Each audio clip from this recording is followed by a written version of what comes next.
provided each and every one of us, giving you the praise, the honor, and the glory for the good things in our lives. You are so kind, you're so generous to all of us, and we thank you so much.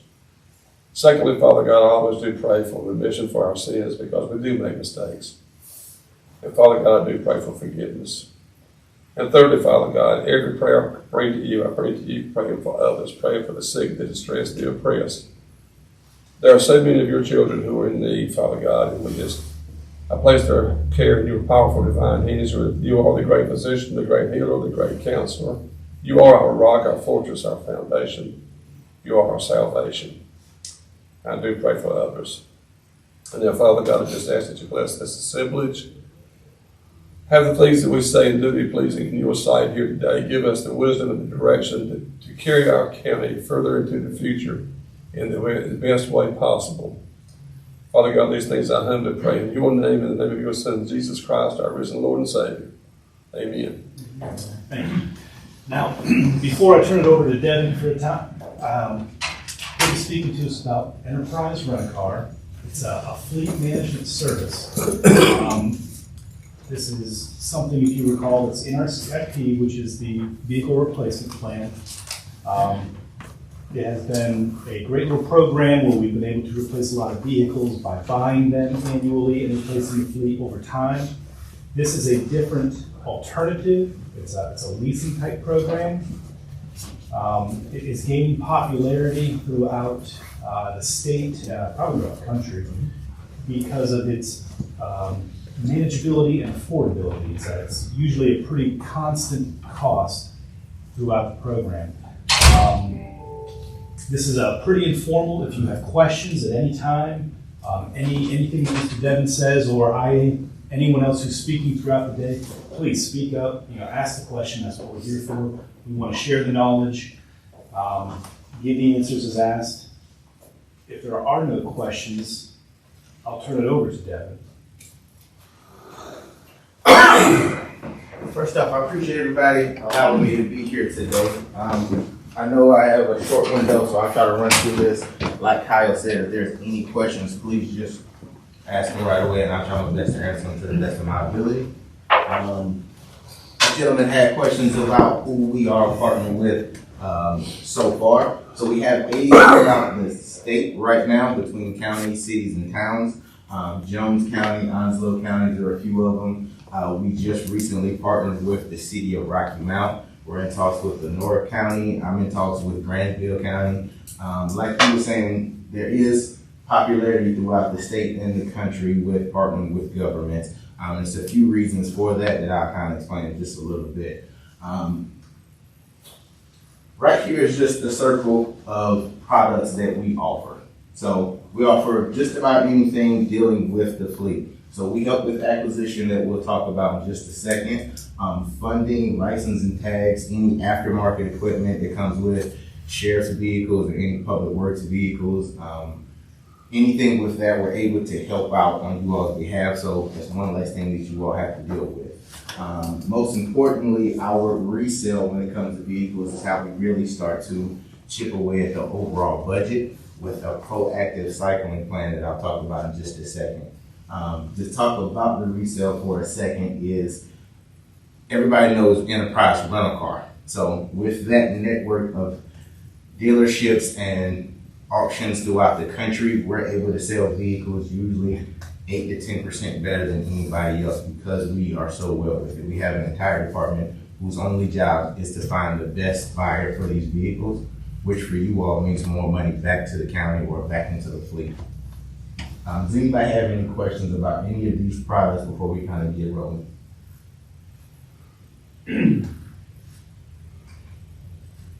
So first off, I want to go through this slide right here because this is kind of the foundation of how we base our recommendations off of and kind of how we look at the fleet.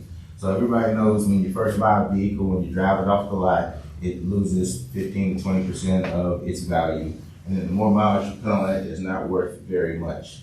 The maintenance and fuel goes the exact opposite way. When you first buy a vehicle, fuel economy is the best. Maintenance is as low as possible because it's only oil changes for the first year or two until you finally do get into brakes and tires. And the longer you keep it, when you get over 100,000 miles or 10 plus years old, problems really start to cause. engine problems, transmission problems, a second set of brakes and tires, rotors, all kinds of things. So our job is to identify this circle right here, to capture equity in the vehicle when we resell it, but to avoid operational costs with high maintenance and bad fuel economy. So if we're able to do that, we're saving on operational costs, but you're also getting money for the replacement of the vehicle. So if you got a down payment towards a new vehicle, you're avoiding maintenance costs. That's how the budget ultimately starts to drop to own and operate a vehicle. So we look at things like a little bit different. We don't look at just what the acquisition cost is. We look at what the operational cost is, because that's what you're totally spending on that vehicle. So if we can mitigate this operational cost and lower the acquisition cost with a really good resale, then the total spend for your vehicle and for your fleet starts to decrease. Does anybody have any questions on this? Did I explain that well enough? I think you explained that pretty well. I think it's also important to mention that in the acquisition, this still qualifies for the state vehicle purchase plan. So those prices are still those decreased costs. Yep, I was just about to get to that. Oh, sorry about that. No, you are just good. So, like Kyle was saying, we are able to buy vehicles off state and or sheriff's contracts on U-All's behalf. So technically, the end user for the vehicle is the county of Greene. So that's all the manufacturer cares about. So we're able to get those prices for you. So we do that a few different ways. The first way we try our best to do around 80% of the time, if not 100% of the time, is factory ordered vehicles. So factory ordering, we have systems that we can send invoice or orders directly to Ford or directly to Chevy to mitigate any of the middleman. So for you all, you're getting the best price, because as the year goes on, that model year for the vehicle just increases. So the 24 model year is opening up right now. And 4 months, that same vehicle is going to be a couple thousand more. 6 months later, it'll be a little more. 8 months later, it'll be a little more. So if we can factory order vehicles when that ordering bank first opens, that price for that model year is going to be as cheap as it will be. The second way we can do that is we can go out of stock. And what that means is we can go to local dealerships who might have vehicles on the ground at the time, and we can still buy them off of with state or sheriff contracts. So there's two ways we can do it. So the other way, for example, if there was a total vehicle and you needed something right away, instead of factory ordering it and waiting a few months to come in, we can, with our network of dealerships throughout not the state, but a few different states in the country, we can find vehicles that might be readily available to get that replacement a lot sooner than factory ordering. But once again, we do like the factory ordering as much as possible, just because of the cost for it. And the way we do that is a proactive planning ahead, so that we can order vehicles and they come in time to replace the older ones before we get to high maintenance and fuel costs. Does anyone have any questions about how that works? How many vehicles are you required to purchase? 1, 2, 3, or do they have a limit? I mean, the minimum. No, sir. So to get the partnership started, it is at least one, but to your answer, year by year, there's no required number. Our plan is to come to you all with knowledge, recommendations, what the fleet is performing, what the market looks like, to give you all that most information to make the best decision. So we will provide recommendations for operationally and financially what would be best for the county. You don't have to take it. It's still your county. It's still your fleet. But we will provide recommendations. But to your answer, there's no minimum. It takes one just to get the partnership started. But as the years goes on, if we recommend 50 and you say you want to do 25, fine. If we recommend 5 and you say, hey, we would like to go ahead and do 20, that's also fine. So either way, the logistics part with aftermarket and things like that for your sheriff's vehicles, if you have a vendor that you all like and is doing well, we would work with them. The benefit for that is there's one less check for you all have to cut or PO for them. We would pay that vendor to get the aftermarket done. It would be built into the lease. So you would just be paying one person for that vehicle instead of having to pay the manufacturer for the vehicle, then pay the vendor for the aftermarket equipment. Also, we would help coordinate getting the vehicle to the aftermarket vendor to get it upfitted. The goal is to, when you order a vehicle from us, it gets to whatever department ready to go with logos, any aftermarket equipment. The vehicle is in the parking lot, ready to go. So one person just has to get their stuff out of the old vehicle, get to the new vehicle, and get back to work. How long does that take to do that? So it really depends on how fast the vendor is, how fast the manufacturers can get us vehicles. So we are still kind of, reliant on how fast manufacturers can make vehicles. Right. But that's also one thing that we keep a very good pulse on is the lead time on vehicles, when ordering banks are opening up, and we will relay that message to you as much as possible. But if we can plan well enough in advance, if we know the lead time is going to be 8 months, we'll try our best to get that order in as soon as possible. So when the vehicle is going to be replaced eventually hits the mileage, that new one should be hitting the ground right around time for it. One more question. Now, the Yes. maintenance of this vehicle as you go along, say even buying a new vehicle, sometimes you still have some issues, could have some. So that's already into you. We can talk about that right now. So with the vehicles leased with us, we have a few different programs when it comes to the maintenance. So anything leased through us, we would suggest putting on our full maintenance management program. What that means is we estimate how much the maintenance is going to be for the life of that vehicle, and we have enough data throughout the country to get pretty accurate with it, and we'll just fix that maintenance budget into the lease payment. So you'll have the lease payment and the maintenance into one bill each month. Whatever the maintenance is for that vehicle, you take it to one of our approved shops, they do the maintenance. There's not a separate bill that the county has to pay for. We pay for whatever the shop repairs are for, and all you will have is the fixed maintenance budget that's fixed into the lease. So what that means is however long the lease is, you know exactly what the maintenance and payment is going to be for that vehicle. Only thing is gas that would fluctuate to a certain degree. And that's how we help stay with the budget. Yes, sir. Where's your closest maintenance department? So we have, I don't know how many hundreds of thousands of shops, approved vendors from our rental car side. So we have an app. It's also in our customer website that would help identify which shop is an approved vendor.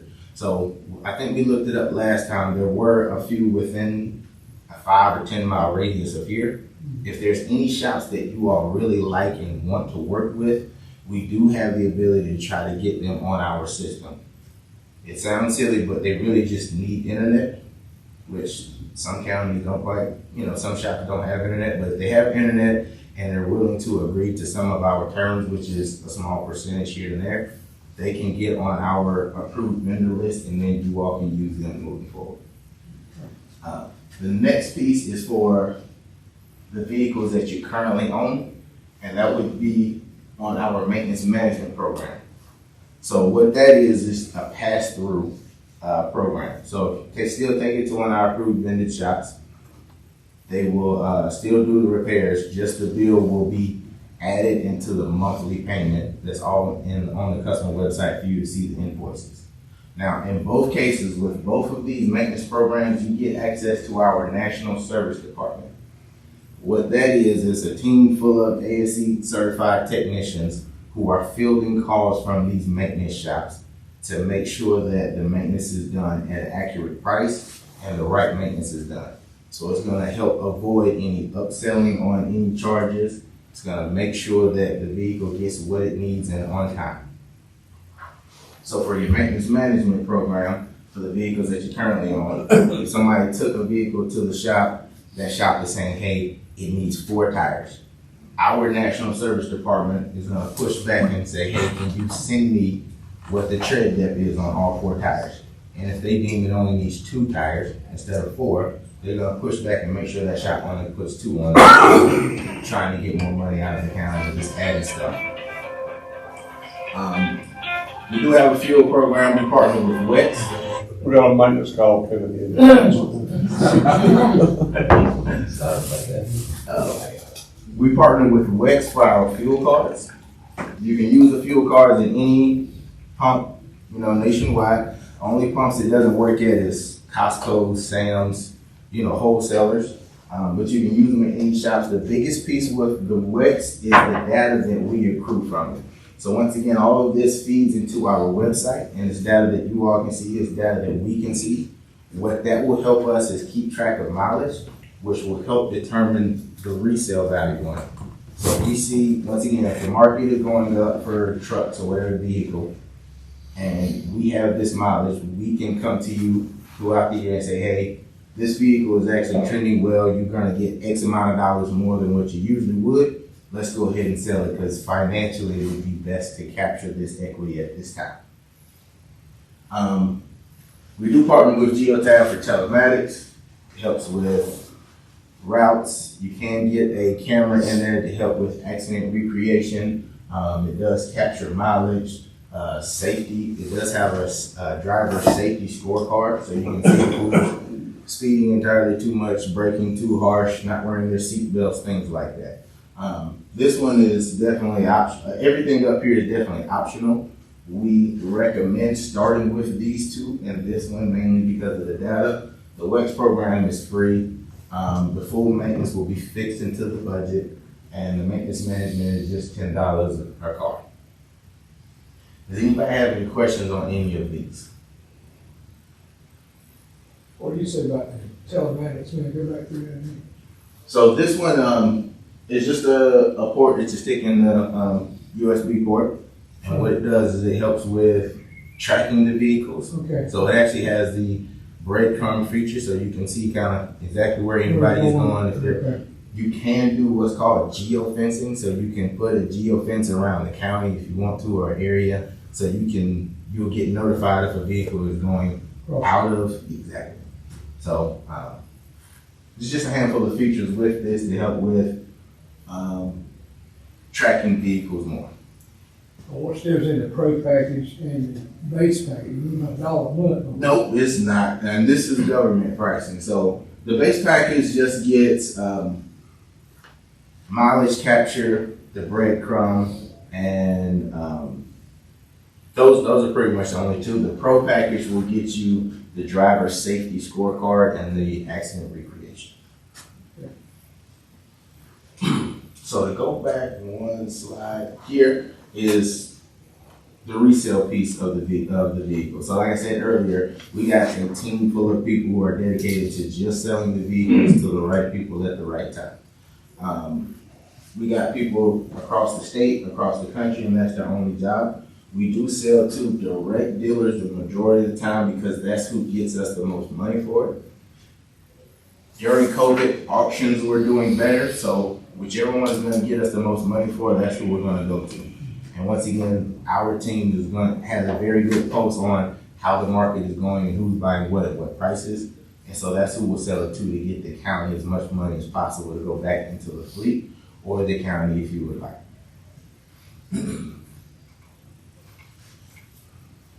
So this is an example financially of what our recommendation would look like for the county of Vernon.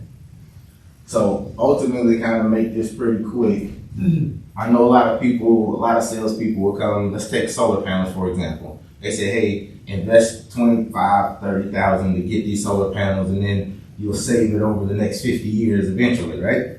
So our program is different. We would like for you to have a cash flow savings at first to get the program started so you can see how it works. And then ultimately, after the program is implemented, you'll have a sustained savings of around $17,000 a year. So ultimately, you won't have this program won't cost the county any more money, but you will have a newer, younger, healthier fleet, safer fleet for the county, for sheriff vehicles, just moving forward. Our goal is to have the fleet no more than 6 years old for every vehicle, and it basically won't cost the county any more money.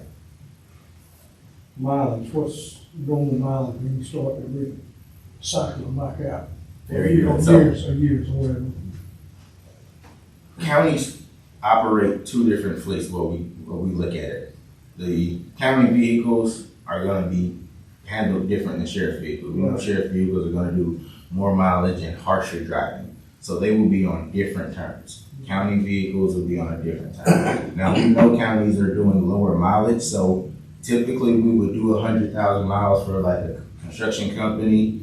Counties are slightly different. We might just put them on a 3 or 4 year term, sometimes 5, and the mileage would be up to 60,000, 70,000, because you're just not driving that far. But we don't want to hold it too long, because even if a vehicle is 10 years old and it has 50,000 miles, it's still a 10-year-old vehicle. The resale won't be as well.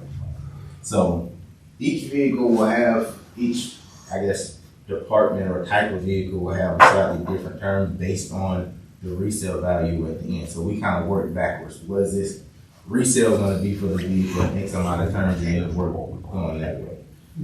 So if we can capture the resale as much as possible, and that's where you see these large numbers right here. 300,000, 200,000, 400,000 vehicles. That's all resale vehicles of 3, 4, 5-year-old vehicles that we're reselling and capturing money for. And that's how we get a newer fleet and not necessarily cost any more money. I know I flew through that pretty quick, but does anybody have any questions? I have a question. In the geotab, it seems like that's more for your benefit than it is for ours, that what, maybe accident recreation. So why the county be paying $20 a month? It's gonna benefit you more than the county. Well, it would benefit you all. Once again, everything up here is optional. Not every county does that. Some counties like to get it for their sheriff's vehicles to see who's driving too fast, too hard. Public works vehicles, same thing. So it is to your benefit mainly from a safety point of view. So you can see where people are going, if anybody's idling too long. So we have counties use that, once again, for sheriff's vehicles to see who's been idling in the same spot for 5 or 6 hours. Who's sitting there, no? Exactly. So, once again, everything is optional. Some people really like to have it to, I guess, keep an eye on what people are doing a little more when it comes to idling and sitting still. But if you didn't want to, that's, like I said, that's completely fine. Derek, I did want to mention that we don't use the same telematics that Enterprise is prescribing here, but we do utilize that service from another vendor at this time. We have been using that since, I think, 2016. That is something we do. Yeah, because the sheriff's department uses it a lot. Um, They got things they put on their car to track them, see where they're at. So what we initially used it for was for breadcrumbs. We could see who went where at what times. And then we also used it to see who was mismanaging their vehicles, perhaps revving engines, speeding, and then also just breaking laws. But that is a service that we haven't currently utilized. That's just a different vendor. We would, of course, price that. How long have you been in Jones County? Ooh, that is not my account. I would say 4 or 5 years now. Okay. So, a quick story about Jones County. In 19, we had bought them 25, 26 trucks. So prices were a lot lower and government incentives were still, manufacturers still giving government incentives. So we bought them 26 trucks in 19. COVID happened and then the vehicle market skyrocketed. So instead of keeping the vehicle for the 4-year term that we suggested, we came to them in 21 and said, hey, the market is doing really well. You should sell these 26 and get new ones. They sold all 26, got 26 new vehicles, and we gave the county back, I want to say, $65,000. So the vehicles actually made them money, and they got newer vehicles. Now that's a one-off, but that's some of the things that we look at. So if something is going on with the market, we're going to bring that information to you, either good or bad. If the market is bad, will tell you to keep it because financially it'll be your best situation. If the market is doing really well, we might tell you to sell it earlier because financially it would be best for the county. So with this program, you will get a designated client strategy manager and a designated account fleet coordinator. And they are just for you all for every day-to-day stuff. We will meet with Kyle and the team 3 to 4 times a year about what our recommendation is for the year coming up, what the market is looking like, what the manufacturer's ordering banks is gonna look like, what allocation and the availability of vehicles are gonna look like, everything like that. So you all don't have to worry about the fleet. That's our job to keep our fingers on what the world is doing. You all can just run the county like that.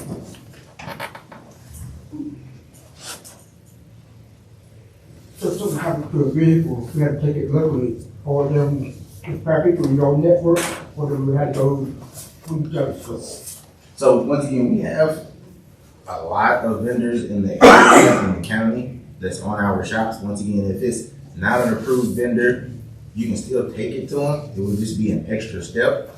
If you did like that shop that's doing very well for you and you wanted to continue to use them, once again, we can try our best to get them on our approved vendors list, and we can just work with them from there. So we have had counties. So we actually partnered with Northampton a few months ago, and they were actually one of the counties who didn't have an approved vendor in the county as a whole. So we're actually working with one of the shops there to get them on our list so the county can use them and keep them in the county. So it is possible to get a shop added to our list if they're not. It's just a little bit of legwork on our end to get it done. Do y'all shop for different manufacturers to you can get the best deals from? Yep, we will bring all of that information to you as well. So if you have a manufacturer that you would like, we would stick with that, but we would bring you prices for who's giving out the best incentive this year, what vehicle is going to resell the best in a few years, which one is performing the best. We'll bring all of that information to you so you all can pick and choose. So for example, I know Dodge is no longer making the Charger, so a lot of people are going to Tahoes, and some people are going to Durangos. Whichever one you all would like, just let us know and we can start ordering those vehicles for you. But we'll bring all that information for you. But to answer your question, we can order anything out there. If you wanted a fleet full of, BMWs, it is what it is. I wouldn't suggest it, but you can. We have a few counties who actually buy undercover vehicles, and they like to pick and choose. I don't want to say weird stuff, but vehicles that's really inconspicuous, look like everyday vehicles. We order those for them, get them in, and so pretty much whatever the county would need, we'll bring all the information to allow you to make the best decision, but we'll bring all the information to you.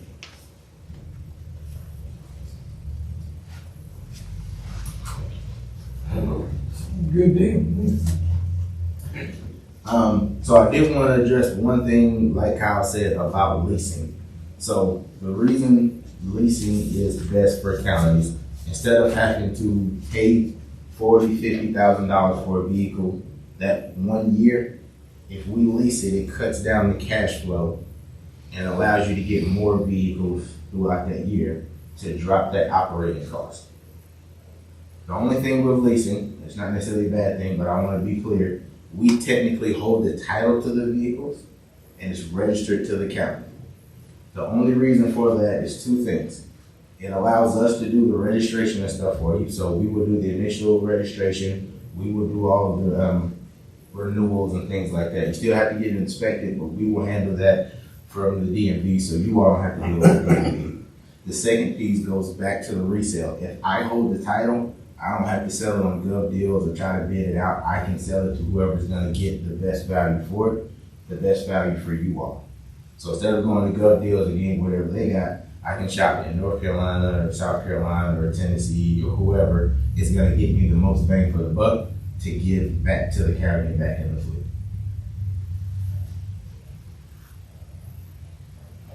Going back to one other thing I think you said, maintenance wise, you said you've already checked, and we have people that can do the maintenance within a 4 or 5 mile radius of here. Okay.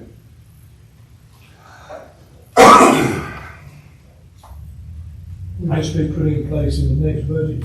Yeah, this is for budget ideas. It's the concept of leasing and owning is very different, but it seems to be a very good program that's gaining popularity throughout the state. Administratively, it lowers a lot of our burden. These guys have a bunch of people, 600 I believe is the number, who look into the best times to sell these, to maximize the equity reimbursement that we can then reinvest into the next vehicles.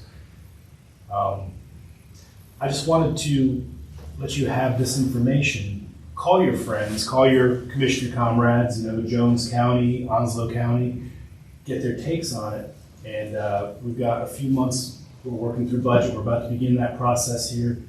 And if that's a direction you guys would like me to be looking, I'd be glad to do that with this new information. I think it sounds pretty decent, but at the same time, can you give us a cost analysis between what we're doing now and what they're proposing? Yeah, so we have. But I know that's generic cost thing, but can you do one for the county? Well, actually, that one is our numbers. That's our number right there. Yeah. So what I don't have. So that's actual Green County's cost. So the yellow line is the information that we were able to gather for what the fleet budget was. Okay, go ahead. Should probably be like 3. I think he needs 4, but yes, currently he's budgeted for 3. But I was going to say that what I don't have is the amount that we invested in this current fiscal year. I think I estimated that. We could get a closer number, or I could, if you tasked me with that, I'd be happy to do it. But you'll notice initially the net cash is a bit of a surplus. And because you have been so proactive in your fleet and renewing the fleet, there's a positive cash flow for the foreseeable future. Yeah, so the first year it's $100,000 cash flow savings, the second year is $150,000. So once again, with that designated client strategy manager, after the first year, we're gonna come back and review how the fleet did, what the fleet actually cost. And the second year might change. We might say, hey, the fleet did very well. Let's, instead of 11, let's do 15. Or incentives came back, let's do a few more. Or, hey, let's not do that many, let's do 6 or 5 this year. So this is just a snapshot. If the market or anything didn't change, this is what the plan would look like. But once again, that's what you task us with, to keep our finger on the pulse as to what the market is doing. And those recommendations may change, but that's our job to bring that information to you. Now, the length of this leasing program, how long is that? As long as the partnership would last, each vehicle's lease is gonna be slightly different. So sheriffs are gonna be leased on a term shorter than the county vehicles. But this partnership, for as long as we continue to earn your business. I think that's a great question, James T. So Devin, would you explain to them if we want to try, hypothetically, we want to try this, and for 6 years, we're on board and we do it. In year 7, man, we want to go a different direction, we want something different. What happens? So we joke in the office that we're the easiest people to fire. So if that is the case, a couple years down the road, we did decide to go a different way. There's a few ways we can do it. You can just pay the vehicles off wherever the book value is and just a lump sum, or you can just keep making payments until each vehicle is paid off, and then we'll slowly but surely fade to black. As far as penalties, there's not necessarily a penalty to fire us. If you would really just have to pay those vehicles off that you have leased with us. And once again, each year we'll come back to you to show you how we're doing, and you all engage that. So after the first year, you say, hey, I don't really want to, fine. Those vehicles that we're leased with you, just pay them off slowly but surely over time, or a lump sum, and then we'll kind of get out of here. So nothing is set in stone that, hey, you have to be with me for X amount of years. Our job is to continually earn your business and do right by the county. I mean, down in your current fleet equity analysis right now, you got the year That's the quantity of vehicles, I'm assuming, Right here? come on down, right here.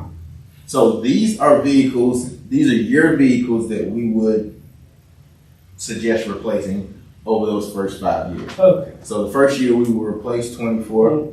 Now this estimated is 2,000. So we went on the conservative side and say we would get 2,000 per vehicle. Now if we got 4,000 per vehicle, great. That just means you all got 4,000 for it. So we went conservative with these numbers. But as you can see, as the years go on, that number gets higher because we're replacing newer vehicles because they're not so old. And then if you look at this side, these are vehicles that were leased with us that we ended up selling. And you can see these numbers jumping up. So 300,000, almost 400,000 here, 400,000 there, 250, 300, because we're selling vehicles that are only 3, 4, 5 years old and they're just worth more. Okay. Thank you. Is there any department whose vehicle you can't replace, such as like a special department you can't work with? No, so I think that gentleman had a question earlier about what vehicles we can do. We can do, once again, from 450, 550, size pickup trucks all the way down, sheriff's vehicles, any ERV vehicles. We can't do ambulances, fire trucks. We can do the pole or boom trucks, but those are kind of case by case basis. We can do dump trucks, but once again, case by case basis. So we have the ability to it, but we're not experts in dump trucks because, just about anything that the county does outside of very specialty vehicles, we're able to do. So clearly, guys, no decisions today.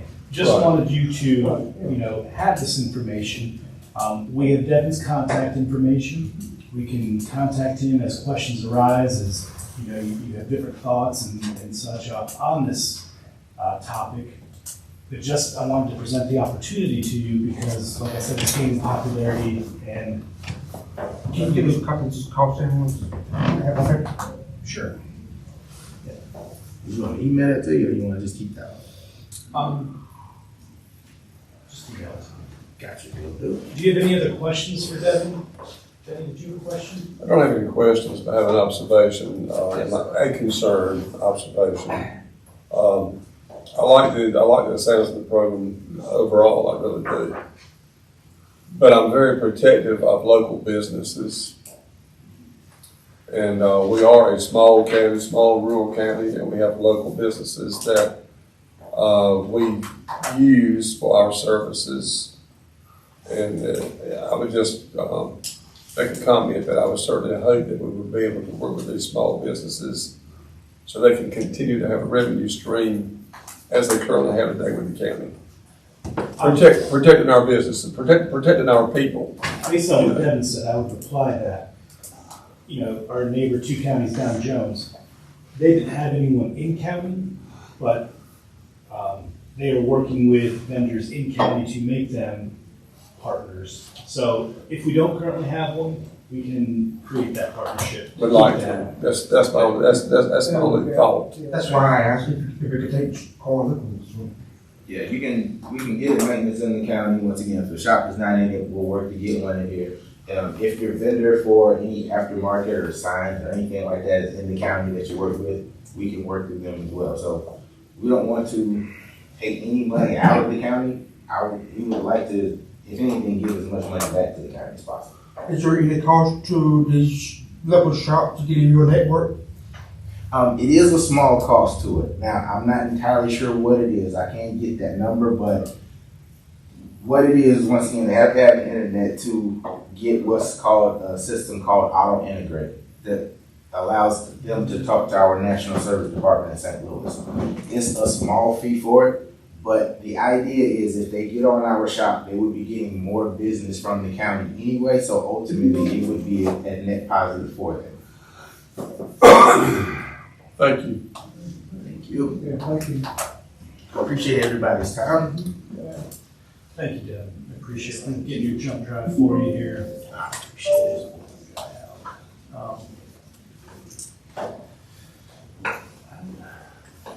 Thank you, sir. Okay, so great day. Thank you. Have a great, thank you. Join us. Thank you, sir. Yeah. Okay, so appreciate that, Devin, coming and speaking to us about enterprise. Next on our agenda, we are going to welcome Shelby Ashford and Trey, and they are going to talk to us about some HR policies that we have noticed since Shelby's arrival, and that could use a little update. Go ahead. Sure. Good morning. Good morning. We just have a few policies that we would like to bring to your attention. Often they say that the Bible can be interpreted 1,000 ways. We don't want our policy to be there. The first one, our dress code policy. We don't have one. We want to adopt one. Just because employees are expected to present themselves in a professional manner. And we would like to have that all inclusive here so that citizens coming in can recognize us. Sometimes we are dressed a little bit relaxed that you can't tell the employees from our citizens. And we think it presents a standard for us if we do adopt a policy. One of the things that we're dealing with now though in the world is we have to have it all inclusive. We can no longer say men must wear tie, suit, shoes, or women must wear dresses, skirts. We have to just say what our professional attire is. So pretty much we're just saying appropriate business attire, including suits, ties, dresses. We're just not linking it to a gender. Business casual, we know that it's, khakis, collared shirts and such, and then work casual, because occasionally we will allow jean days, and we just simply put what we allow. We don't want to see frayed jeans and the jeans with the hoses and such. And we're asking them to not wear leggings, the women, the workout, active gear leggings that they wear unless they're wearing them with a long blouse, shirt, dress, just so that we look professional. So I have set up a draft that's in your packet, for our attire and then we align what is inappropriate attire. So again, we're not setting aside saying men must do this or not this and women. It's an all-inclusive policy that pretty much just set our standards. And you have that in your packet. Is there anything you want me to point out particularly other than what I've said? And if not, we can move to the second one. So I'm asking for our personal observation leave, which is the Juneteenth, asking for an amendment just because it had a few discrepancies in it. And if you would look under the eligible types for employees, I am asking for it to change to part-time employees who currently accrue leave. We had it listed as part-time employees. So we have two sets of employees. You have part-time, once they earn $1,250, are those that are working at least 1,250 hours. They accrue leave at a prorated rate. Other part-time employees do not accrue leave. And so we just set that standard that this policy applies to those that currently accrue leave. So there's no question about that. Any questions on that? On the back, there was a discrepancy that employees must use their personal observance leave before using vacation or sick leave. But we also tell them that they can use this leave of a day that's important to them. So there's a discrepancy there because it was going to make them have to use this leave for sick leave or vacation time. And if it's truly in a personal observance leave, then they should have a choice on when to use the leave or when they would like to use the leave. Okay, no questions on that. The other issue we're asking this year, employees were able to use the leave before December 31st. In November, we noticed that a fourth of our staff had not used the leave at all. And I am requesting that we put a cutoff on November 15th. Just because Thanksgiving, Christmas, New Year's, all of that falls at the end of the year. And if we're going to maintain our services to our citizens, then we would need to have a cutoff just because everybody was saving that leave for Thanksgiving and Christmas. And it was going to put us in a position where supervisors were going to have to approve the leave, and then you have to choose who you're going to allow to give it, and we don't want the appearance of favoritism. Because then they will have to say, you are able to take it, but you're not, but we're not able to justify why one person can have it over another. So I'm requesting that we put a deadline to this, just to avoid us from being at the end of the year with that many staff members off at one time, which will cause us to have to shut the department down or even not offer those services to the citizens unless we unfairly select who can have it or who cannot. Any questions? Okay. The other one, I put a stack down here. If you think that's separation leave, I left it out the box. Currently, our separation policy says that all employees can give a 2-week notice. We're asking that the department heads give a 30-day notice so that we can have a smooth transition. Those positions are important, they require a lot, and it's just a better transition period if we have at least 30-day notice if we get ready to lose a department head. Any questions or comments on that? I just want to mention that some of the language changes or the amendments that Ms. Shelvia is recommending or requesting are really the benefit of having that position, or having that position, I guess, a person in that position who has really been able to study, and has the time, and can put forth the effort to really make our policies the most effective that they can be. So I just want you to see that, you know, all those small changes, they're impactful. And personally, I really appreciate these updates and these requests for amendments. I think it only makes us stronger. Sorry, go on. Do you have any questions on those I mentioned? Okay, so this last one, our evaluation, I am recommending we change the entire evaluation so that we can provide a fair evaluation across the board for all positions. And pretty much if you look over the evaluation, I set it up like an MVP game. Our supervisors are coaches, and the employees would be, or our directors are coaches. The employees would be our MVP players. That's most important. And so each time it tells you, we currently already have where employees evaluate themselves. They meet with the director or supervisor, and then they come together. The director or supervisor does the evaluation, and then they meet again. I just broke those down to a first reporter, and it tells them what the process is. That's the same thing we're currently doing. The employee will evaluate themselves. The director or supervisor will then turn around and evaluate second reporter, and then they will come together and meet. So currently the same thing. It just gives an explanation on what each person's duties are, what your requirements are, and how to move forward.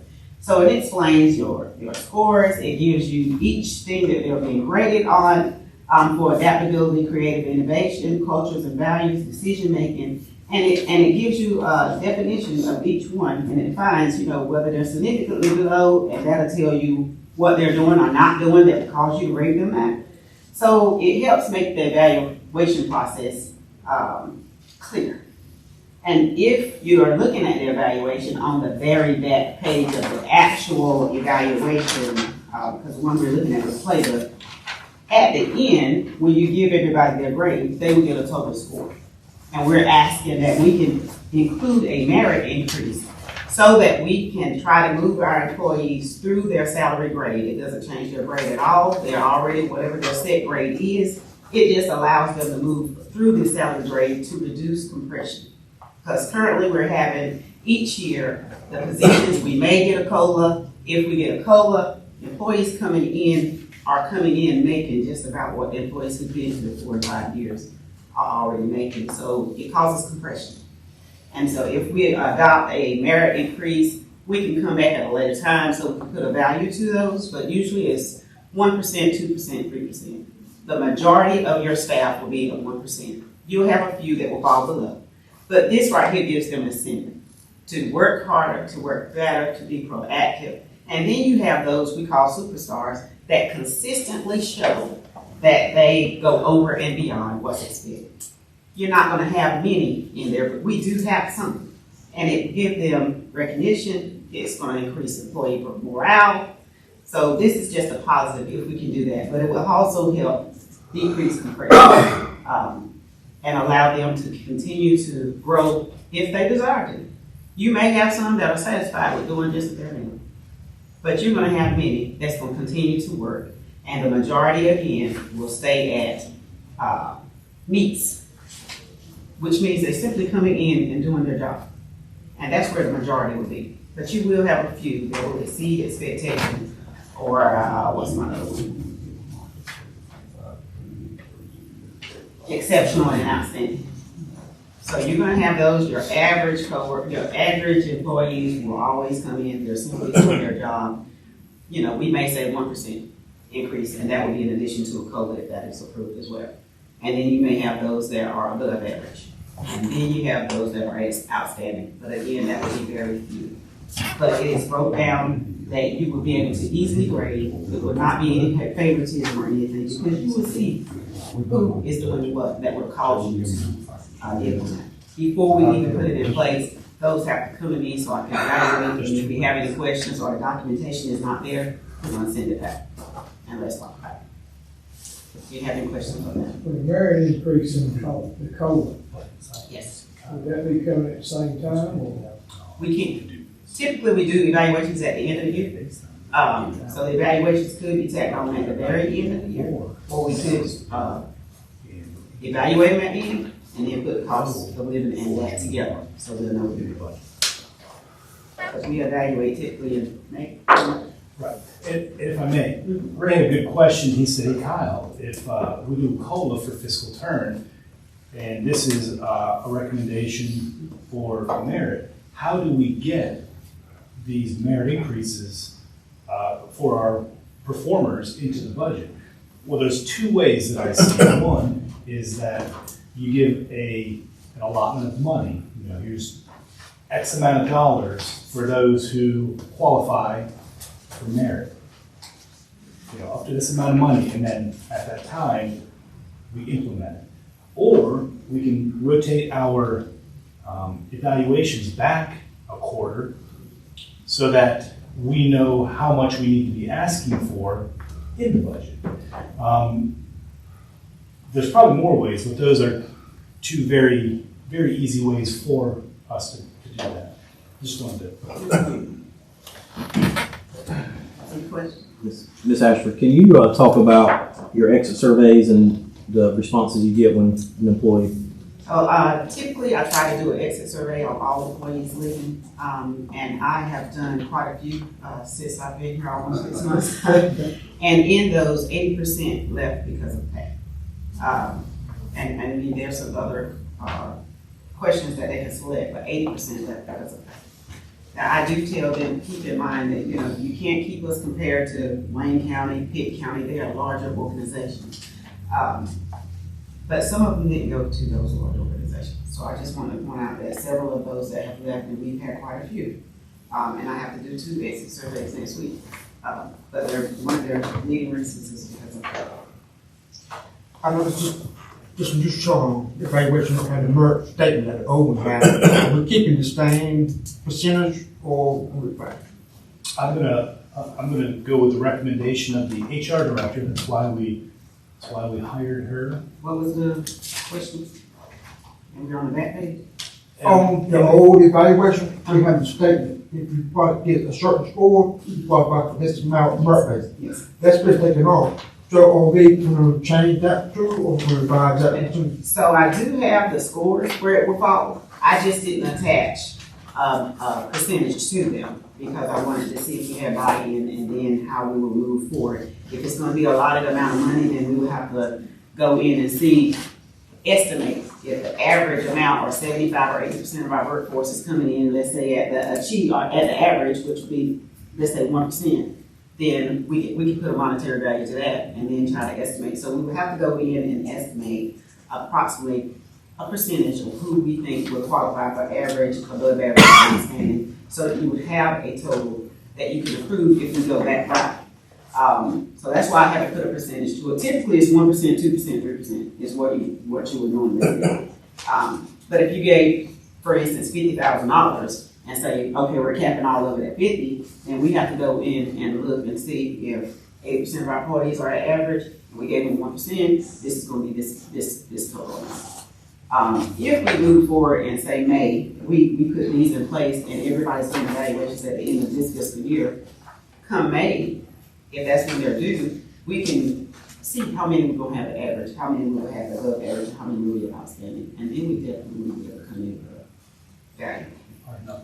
Yes. I have a question. These people that are exiting that organization, now, is it a large amount of money or what they're looking for? I mean, when they leave, are they saying that I would like to have a raise of this amount or? They're not saying they want to raise, they're just looking at the incentives that we're not providing. One of them is merit increase, and most counties have those in place. So they're not seeing where they're having an advance, able to grow. Their salary is not adjusting except for a COLA.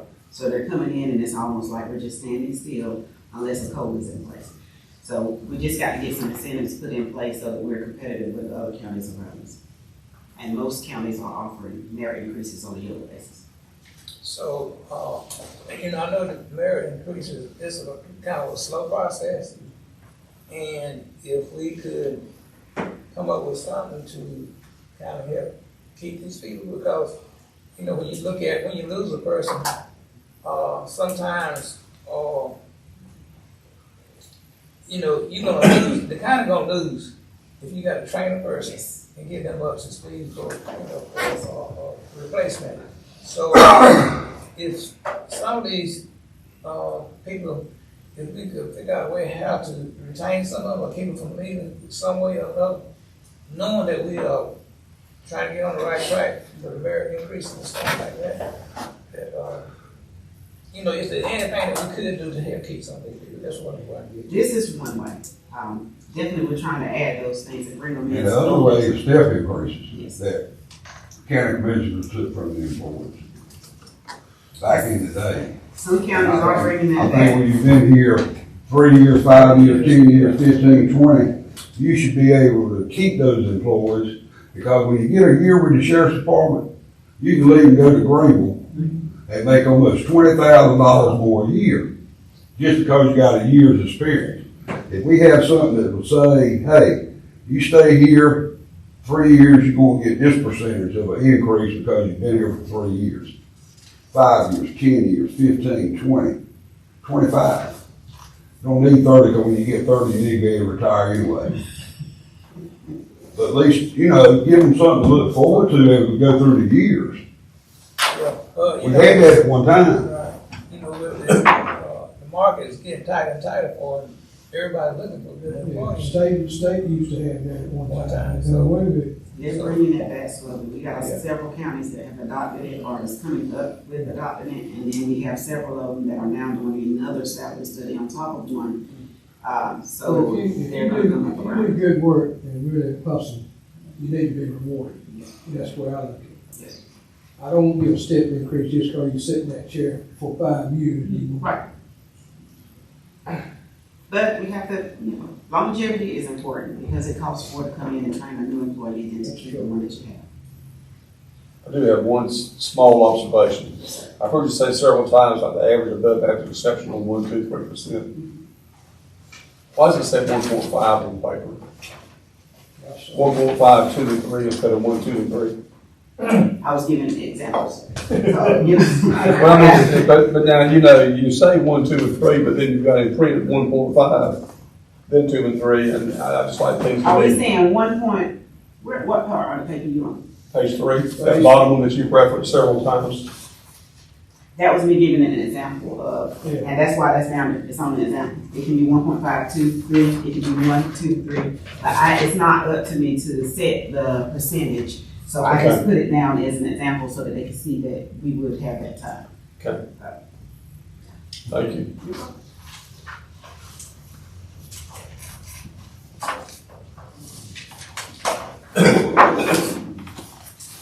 Okay, so, thank you. We're going to give it to Trey now. He's going to go over a fleet policy. Good. All right, well, he put me between y'all and the break, so I'll be short because I know how everyone wants to go on a break, a short break.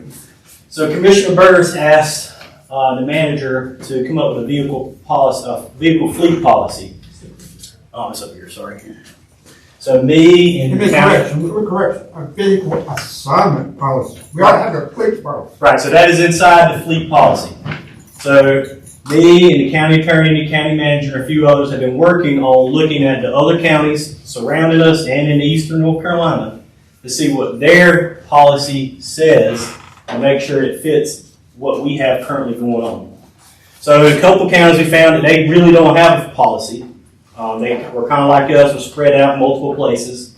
But we found a good few examples, and we come up with one today that we feel that is a good fit for us in Greene County. And I know this is your first time looking at it, so it's just, for you to read over and look through it and have discussion for later down the road. But what this does is this helps us create a policy on what's required or eligible for a driver to drive one of our vehicles. So what, they have to have a driver's license, what their age, and so forth. This also says vehicle assignments, like Commissioner Burris asked for, of who should be assigned the vehicle, where should these vehicles be inside the county, should they go outside the county, and who can take one home at night. Also, this has what I think is probably the best feature of this policy is what our procedure should be if we have an accident, hopefully not on the vehicle in the county, but the procedure of how to handle an accident for a county employee. And on the very back page is tips to do what you'll do during an accident. So what we'll do is we'll put these tips in each of the fleet. So if they do, hopefully not have an accident, they have a list of steps that they need to follow to make sure that we do all the correct actions to make sure we get correct information, the correct reports for our insurance, and so forth. So it's a couple of pages. I know y'all just looked at it today, so please take a look at it. Kyle asked me to present this to you, but please feel free to mention it to the county manager and any revisions you may have. If we go to the leasing vehicles, this still won't fall right in place with everything. Yes. I did want to mention too, that this is a combination of what we have currently in 3 different locations. Some are personnel policy, some are safety manual, and some is required by our workers' compensation company. And like Trey said, there are some counties around us in the north who are just like us, and they have their policies in these 3 different locations. There are counties like Wayne that have it centralized into one. Both work. It's just a different way of doing it. So I don't want you to think that we don't have something. We do. This is just taking it from one way of doing it, 3 different places, and putting it into one. And if we do lease the vehicles, this still is a policy that we'll have to have in effect because it tells you who's eligible to drive a vehicle and what if they're on vacation. In the policy it says, what if they go on a leave of absence? What happens to their vehicle? But they should be able to turn that. They have to turn that vehicle back in, and that was not really in our policies before. So certain situations where we have to have to protect the county. Right now, how many vehicles do we have that are driven home at night? I wouldn't have that. I would have to look. I ain't talking about with the sheriff's department, I'm just talking about the county employees like EMS, here, health department. So that is by department. The department head assigns those vehicles out. They know the duties and responsibilities, the on-call, they know who needs to take a vehicle home and who does not. We can get that number for you. We can just ask the department heads if you'd like. The department heads of vehicles we lease out, and do they have the apparatus to track them with? I mean, I've seen some of our county vehicles in other counties. Yes. What the hell they doing over here? So, recently, we have a lot of vehicles to travel out of county overnight, and that is part of our retention policy. We're becoming more flexible with some of our county assets to retain employees. You'll notice that happens with a lot of different municipalities and counties. I know on my way to work every day, coming down 258, I pass a town of Farmville police officer driving north, assumably to down Farmville to work. We can put limits or restraints on how far they can travel out of county. But again, that is really up to the department head, and that latitude was given to retain employees, just trying to make us as consciously flexible as we can be. Well, yeah, I can understand that because, I mean, finding people to work is getting to be a challenge. Yes, sir. Well, I know Brandon, he drove a car from Greenwood home every night, and now he's got one that can drive everywhere he goes, you know, I mean. I'll also say with the improvement and the continued growth of our transportation infrastructure, our employees are coming from further and further away. And if the department head deems that employee should be driving a county vehicle for their job, like I said, that's up to the county department head. The only thing I'm just interested in, with the gas prices going up, I know they're supposed to drive a vehicle home for their own call and stuff, but if they're not getting called out, and we're paying for them to go to Goldsboro, Wilson, wherever they're going, is it worth it to us that we having to pay for all that gas and the wear and tear on the car if they ain't getting called out? So again, that goes to the department head. If you'd like to put constraints on us on what we're allowing amongst the staff, I'd be happy to do that. Allowing the latitude to the department heads to make those decisions for their staff is part of the employee retention program. It is a benefit to the employee. It does cost money, but it's a non-cash benefit, if that makes sense. Would you agree? Yes. Here's my concern. I don't really see much of anything different than what the county attorney sent us last week or the week before by email. It's pretty much the same.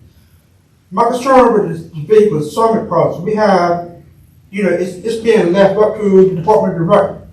You have one person who drives back and forth to the North County, and this person is on call, but she's not driving outside the county. She's driving from her house to her employment directly. So, I mean, a lot of employees are doing this at on call. You take such a service, they have to come on call on the weekend. They're driving from their house to such a service building. So how do we make it fair for all employees that are on call? And this, I don't think it's really fair because, the way this is reading is, hey, I'm an department head. You work for me, you can have a vehicle. I don't have no justification. I think we need to have every department needs to have a justification for who they assign vehicles to. Well, if I could say something, being someone who is on call, speaking as an employee, what the county provides me, and I'm on call all weekend, every weekend, if the Department of Social Services needs to take custody of a child at midnight on a Saturday night, the county has provided me with a laptop. And what I do is I get a phone call from the director of the Department of Social Services. They email me the petition and the documents. I remote into my computer here at work. I work on the legal documents, and we email back and forth. The social worker that is on call travels to the magistrate's office in Greene County and physically submits the documents after I've reviewed them and worked on them with the director. I contact the juvenile court coordinator by telephone from my home.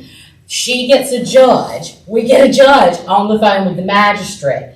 The judge, who's not driving a state car, is on the phone with the magistrate from their home and either approves or disapproves this custody after everything's read, and the magistrate gives the magistrate authority to sign or not sign the judge's name to this order. And what the county has done to accommodate me being on call for the county is provide me with that laptop. And the same thing, I've had our sheriff wake me up at 5 o'clock in the morning on weekend because I am on call. But I've never has my on call required me to get in the car. So there is no need for me to ever complain that I need a vehicle for my own call. Now, I will say that a lot of times our job descriptions include, a county vehicle will be given if on-call is required for certain circumstances. Not all on-call people need that vehicle, just like Ms. Stanley has mentioned. So that's how we keep it fair and equitable, is we deliver what we promise so that there can be a manageable expectation from the employee. And that starts from the beginning in the job description. Would you agree? Yes.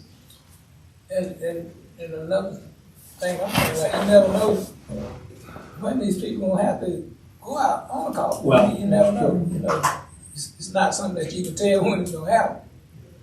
I understand that. My problem is it justified if they're not getting called out? If they get called out one time a year and we're giving them a vehicle to drive the whole year that the taxpayers are paying for, is it justified, or can they take their car? We pay their mileage to come here. That's the point I'm trying to make. It would be cheap. Well, Yeah, it would be, but I would say if you wanted to compare the different ways that benefit is paid, then we could do that. I'm not prepared to do that this second, but we can make a spreadsheet when you would That's like where you to. gotta get some data together. Yeah, sure. Because I think what you'll find is that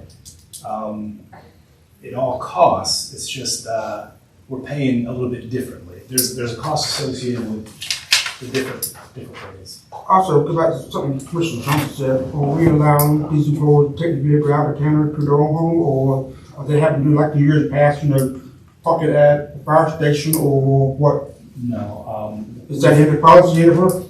That we can, allow them to come outside the county? I believe it is, yeah. There's no restriction There's on the no limit. restriction. It's dependent on the department head. In the past, I know we didn't let some vehicles out of county, and we would have them park at a county facility, like a water tower, or an approved one, like a fire station. But in our attempt to retain employees, we let them take them to their homes, which is commonplace. It's very common. Well, I don't want to carry it to the home, I had to leave that fire department with people stuff nowadays. So how We many, had more keys to water towers out than we were feeling comfortable with. I have a question, something about Commissioner Johnson referred to about the gas, about if they're going to Goldsboro, they live in Goldsboro. Is there a certain mile you have to live within the county? I don't believe we have a constraint on that now. So if you live in Raleigh, you can take a vehicle from Greene County to Raleigh to your home. I will tell you now that we don't have anyone who lives in Raleigh, but within reason, the department head will make that judgment call. That is how this is written. I'm sure if there was somebody in Raleigh who was working here, I would be made aware of that.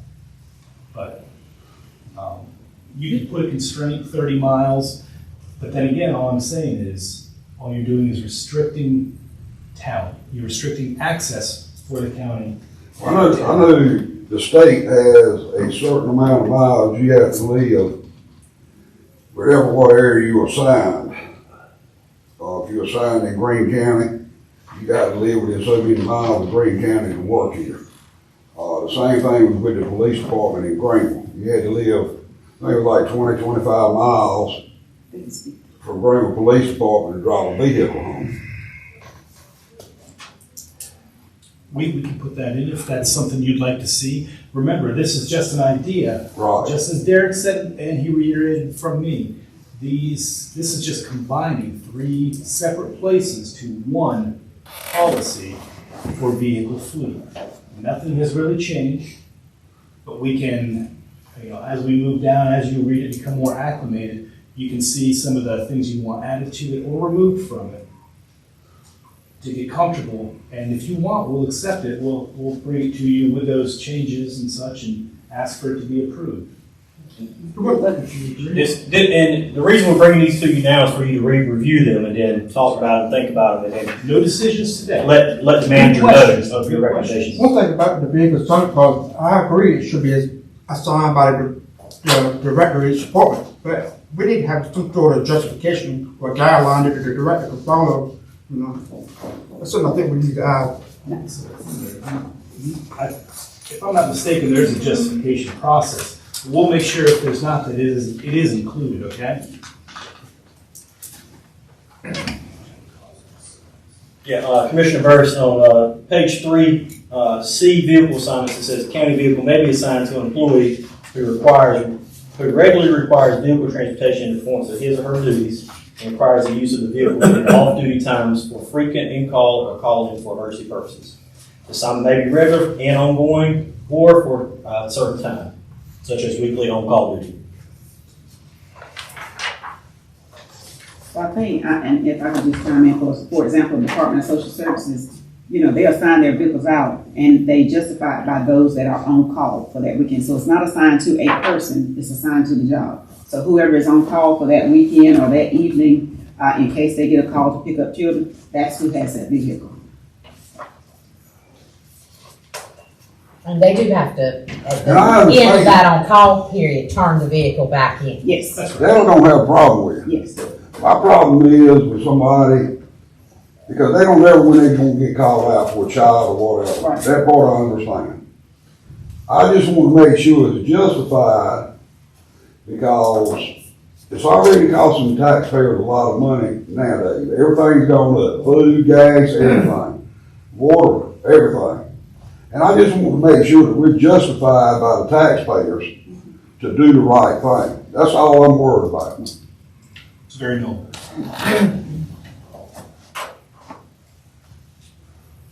Okay. Frank, I don't know if the other people, I asked you about a sentence, was, will you explain it to us? Because Yeah, I don't think Rick. I'm gonna pass that off to Gay. Gay can explain, section D, the IRS regulations, third page. So that is, Commissioner Burris, that is the wording from the IRS for personnel who need to drop off something. This is their requirements and for IRS regulations, and Ms. Stanley can probably explain. Yes, that. the de minimis personal use under IRS regulations, would be if I'm driving my county vehicle from here to Kinston and I decide to detour into the Bojangles or McDonald's drive-through, they're on the roadway, on the way. That is personal business for me to eat, that is okay. If I decide to detour to Greenville for lunch, what I'm failing to tell the IRS is that you're providing me a perk that they should be taxing me on. And so that's why we make a reference there. If I take my county vehicle to take my daughter to Raleigh to go shopping, that would get me in trouble with not just you guys, but as it should, it would also get me in trouble with the IRS. You don't go to a boat place and hook a boat up to a state rig, you remember that? So that is what we're referencing there because it's very, very broad. We can add some examples if that would make it clearer. It's just really those minor sort of things that you can sort of use common sense to. So I understand what you said, I didn't know what that word was. I don't think so. Well, and I guess the actual definition would be exceptionally minor, small amount of personal use. Well, a lot of this stuff is gonna come down to people using, common sense about their job. If not, it's gonna get you in trouble. Big time. Big time. I don't know what, I'm not, really good at guessing those things, probably less than a quarter mile, but, it does add a little mileage to the vehicle to detour off the road and go through the drive-through, so.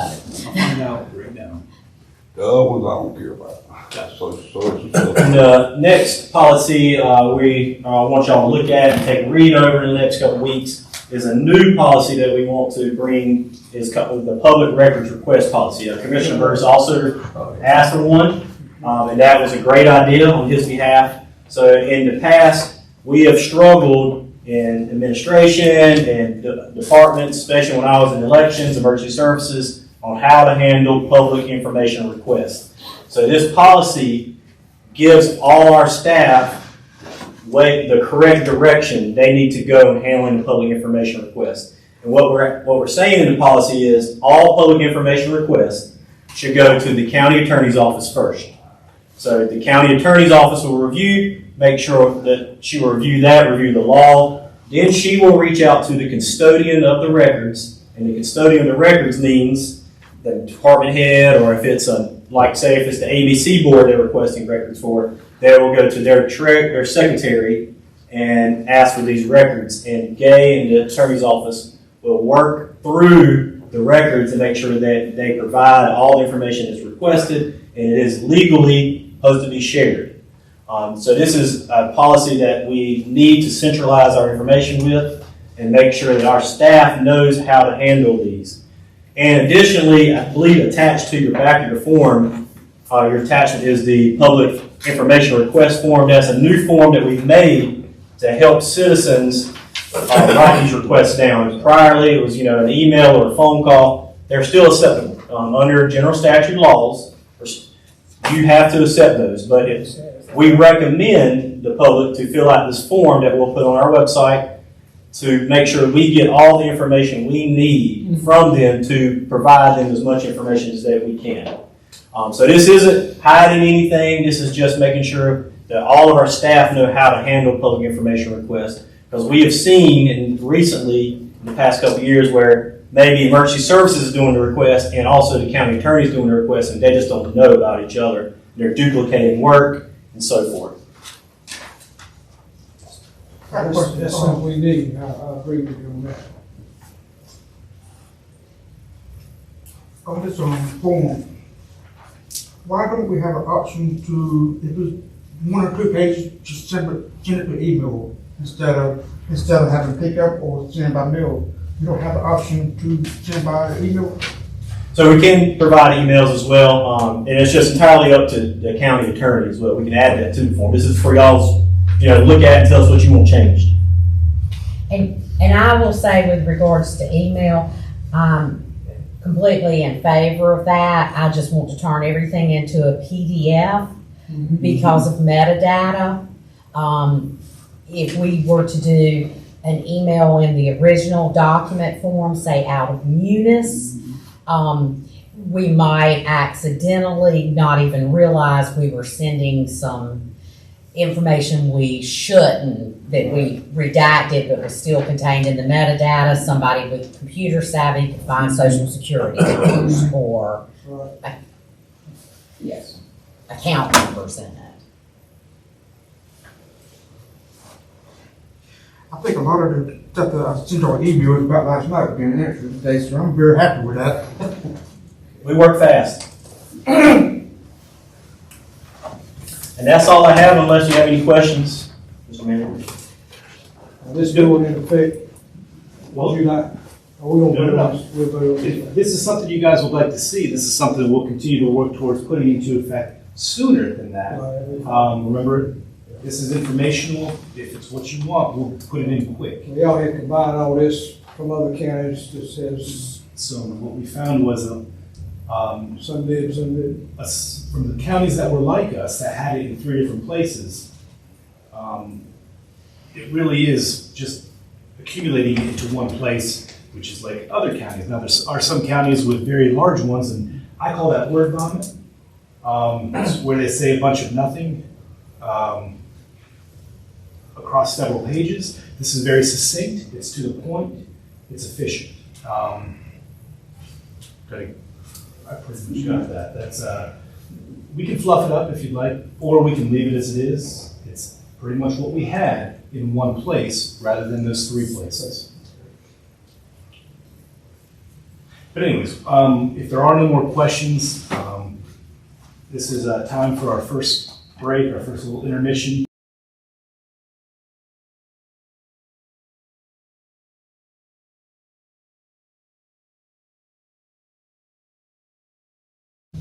Okay, welcome back.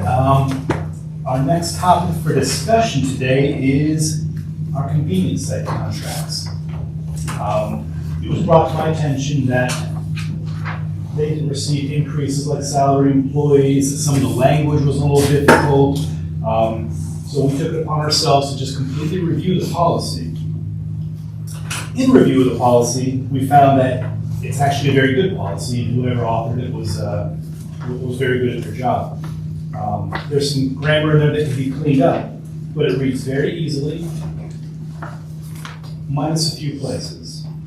If you'll turn with me to, let's see, page, it's page 2. Hours of operation, responsibility of the county, hours of operation. And it's talking about, in C, the following holidays shall be observed: Memorial Day, 4th of July, Labor Day, Thanksgiving Day, Christmas, if Christmas falls on Sunday, Christmas Day, New Year's Day. Clearly, the way that the state holiday schedule works, if one of those days that can rotate or move falls on a Saturday, it's the prior Friday. If it falls on a Sunday, it's the following Monday. That, I believe, had caused some confusion recently. I almost think that D, the closing of the convenience site for the observed holidays shall be on the same days observed by the county of Greene. That is, we follow just like the state advises, so we do the same thing they do. I almost think that if we took that out, it would make it more clear. I know this is putting you on the spot, but we are trying to make sure that this language is interpreted as easily as possible and falls in line with the rest of the policy, which reads very easily. I think that was one area that we had heard about that could be cleared up. You talking about D? C and D, yeah, in hours of operation. And like I said, we're just trying to make it user-friendly. Do we put notifications up so that people drive in that you're gonna be closed on that day? Yes. Or, you know, I've seen that, so. Yeah. They don't self-explanatory. Well, we also have it on our website. Some people who aren't tech savvy can go to the location and we have it posted. And some people who are tech savvy can just look online and it's under our solid waste screens, websites. The other part of this is payment. I've heard chatter about some of them were wanting increase in pay. Now, we have not offered them increase in pay in quite some time. I was wondering your thoughts on that. Would you like it to be at the same percentage as the county? County employees, that is. What are your thoughts on fair and equitable compensation to get them current? Do you think there's a need at all? Actually, I think it should go to $30,000 right to start with, because they hadn't had a raise in a long time. I know it's a contract, It is. but they do represent the county because they're there.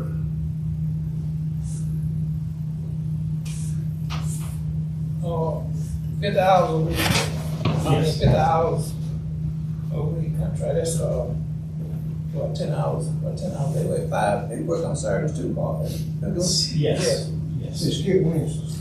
And Skip Wednesday. Same like state, Skip Wednesday. It's 5 Saturday. I think Wednesdays and Sundays. Wednesdays and Sundays. Well, Wednesdays and Sundays. Yeah, they close on Wednesdays and Sundays. They work 10 hours a day for 5 days. That's right.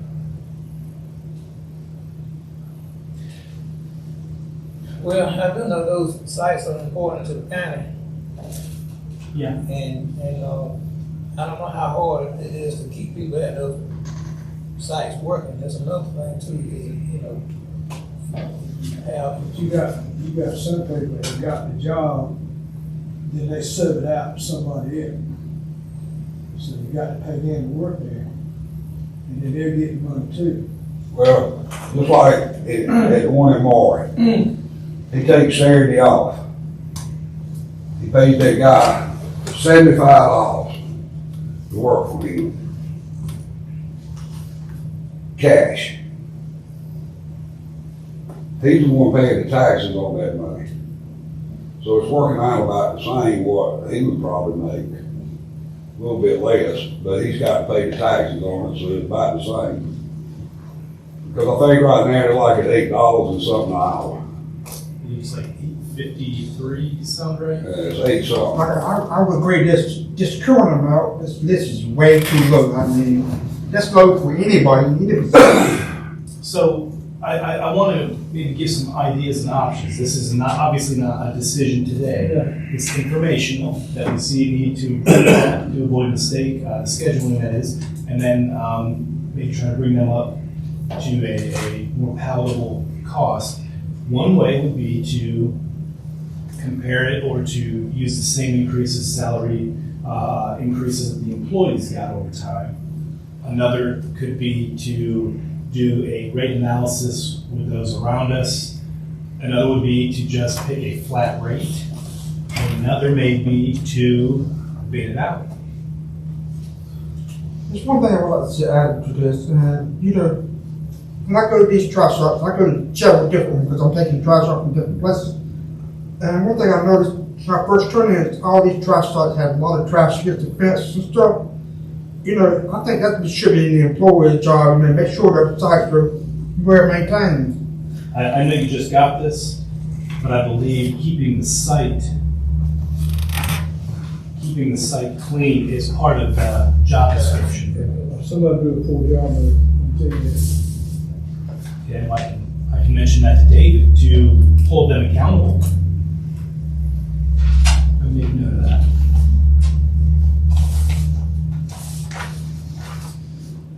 I mean, I can understand the trash blows away, and that, you know, this will happen all the time.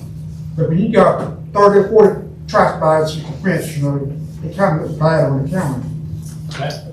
I mean, why just, some people just leave them at the fence and not really take them? I mean, how the bad get against the fence? That's what people are dropping them off at? Before the sites are open? Well, I'm glad to leave it at the fence instead of inside the road. Right. Some, if they, in my experience, some are dropping them off their clothes on Wednesday and just. Yeah. Ain't my problem anymore, it's the county's problem. So they're throwing across the fence? Or they just throwing them out there and Okay.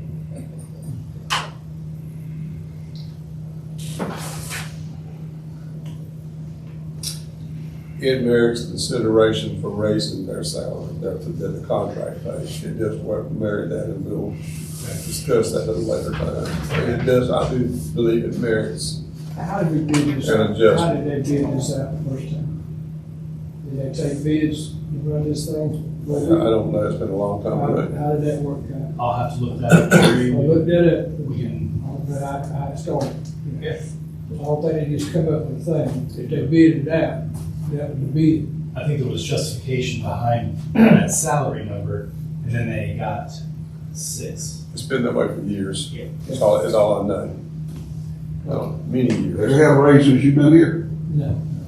No, that's why I say it does warrant. Well, and if it's anything, if it's not since I've been here, Well, they covered our insurance. I mean, you our, call them county employees and they bid these sites out and work. They're not They're not county employees, employees, they're they're contractors. contractors. Contract, yeah. They're contractors, they're not county employees. Yeah, they don't have insurance. So they don't have benefits. Benefits. our liability insurance would cover, but not health.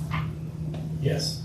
We're talking about the records and reports, it's talking about the tenant account, how many hours, vehicle use site. Is that daily or weekly, monthly, or what? I mean, if this is gonna be daily, it's kind of a lot of work. So how are you going to count vehicle, maybe weekly, month, what? Maybe once a week, I believe it's. twice a week? Just like this says, they're supposed to, each site attendant will count and record the number of vehicles which enter and use the site, also the number of people who recycle. They're supposed to keep as close to an accurate number of the people that are using the facilities and the purpose they're using it for, and give it to us on request for our records. So every day they got to do it. I think they'll say that. I started saying, how many, I'll ask David. I can ask David to produce that data. If he- well, that would give you some data, you know, who's going to what site. And what about people from other counties coming to our site? We do have that. I know, yes, we do. I'm sure we will.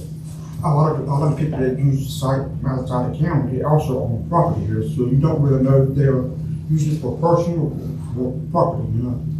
Anybody that pays property tax in Green County should be able to use this site, whether they live here or not. Well, it's on their tax bill, so yes. Yeah, they're paying for it. Taxable. Pay the availability fee as well as the user fee. Two fees. Yeah, check on them, then they give us a report on, how many go to them every day. One on the Fire Tower Road, there's somebody going in and out of that one. Now, oh, That's not a convenience site though. finding people, I know at one time we had problems, Same thing. we get people to. People still carry the trash. They do. They carry the CD, That's right, That's my CD as well. That's my knowledge. Apply We're that just trying to- to update. And a bunch uh, of people religion carry their house update across so that we don't run into that problem. But they didn't have a county full-time employee yet still Yeah. there.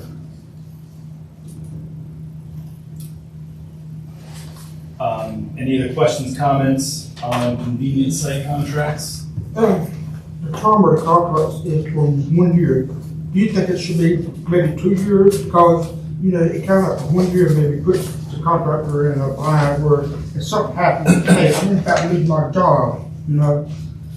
I think maybe we should, I want to hear what other people's opinion on maybe in there 2 years.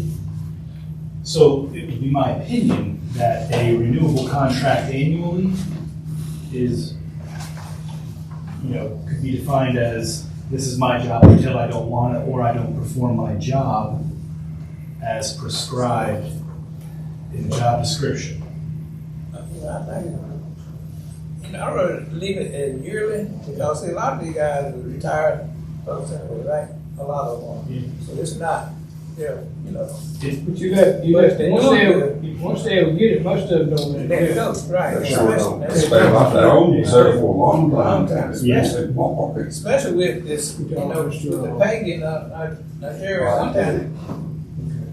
Jerry, at one time, a long time ago, they had a little problem with getting some people at certain sites, a long time ago. Yeah. But after that, I mean, One comes available right now, you got, there's a wait list. Yeah. Yeah, people want to get it. What do y'all think about what Commissioner Johnson said about the paying amount? What y'all's ideas? well, I think Ray, what you saying, it's come down to what, how much, you saying 30,000 a year, That's right? $8,000 wage, but if you go back and add up, when the contract was done, you're talking about what, 10 years? Because it won't done when you say you've been here, you know? I think that the increase, if you match the increases to the COLAs received by employees compounded over 8 years, 7 years, it would take them from that 22 number to a 27 number, if I'm not mistaken. So, otherwise, you don't want to hire them what your employees. No. Well, no, I want it to where it's, Compatible, we want to make it so that we maintain our site contractors. We want it to be competitive. We want people to want to work. We also want to compensate fairly because that's the right thing to do. We want to improve. We want to keep As long people. as they're making over minimum wage, you know, you got to look at it, because I drive up to some of these sites, nobody comes out, throw your trash, they're sitting there watching TV. I know it's a boring job, but they ain't got to work a whole lot. I can see maybe getting that to 25, maybe that's what, 2.5 more than what we're getting now. That'd be about my limit. Okay. Well, I presented the document, asked questions. Let's talk about it over time and let's see if we can't come up with a mutually agreeable solution. And if we want to update, if we need to update, we will. You guys okay with that?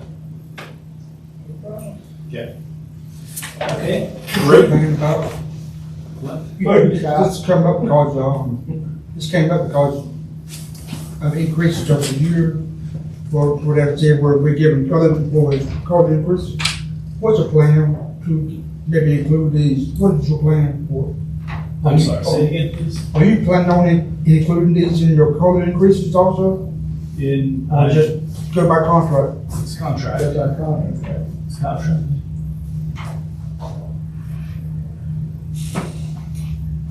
I just wondering what your plan was, Okay. if you had a plan for that. Yeah, they're contract employees. Okay, I look forward to more conversation about that in the future. Glad I could bring that to your attention. We got about 10 minutes before lunch. Okay, so next, Trey is going to talk to us and do a nice follow-up for us on charters of freedom. So I'll turn it over to him. Trey. Once again, it gives me the pleasure of in between y'all and lunch. So That's okay. we'll run through. So the manager asked me in my role as economic developer to look at sites, potential sites for the charters of freedom. If you recall, that was the nonprofit that wanted to put the charters here in Greene County. We'll see if the video works. You might turn the sound on. We'll see. Might not work.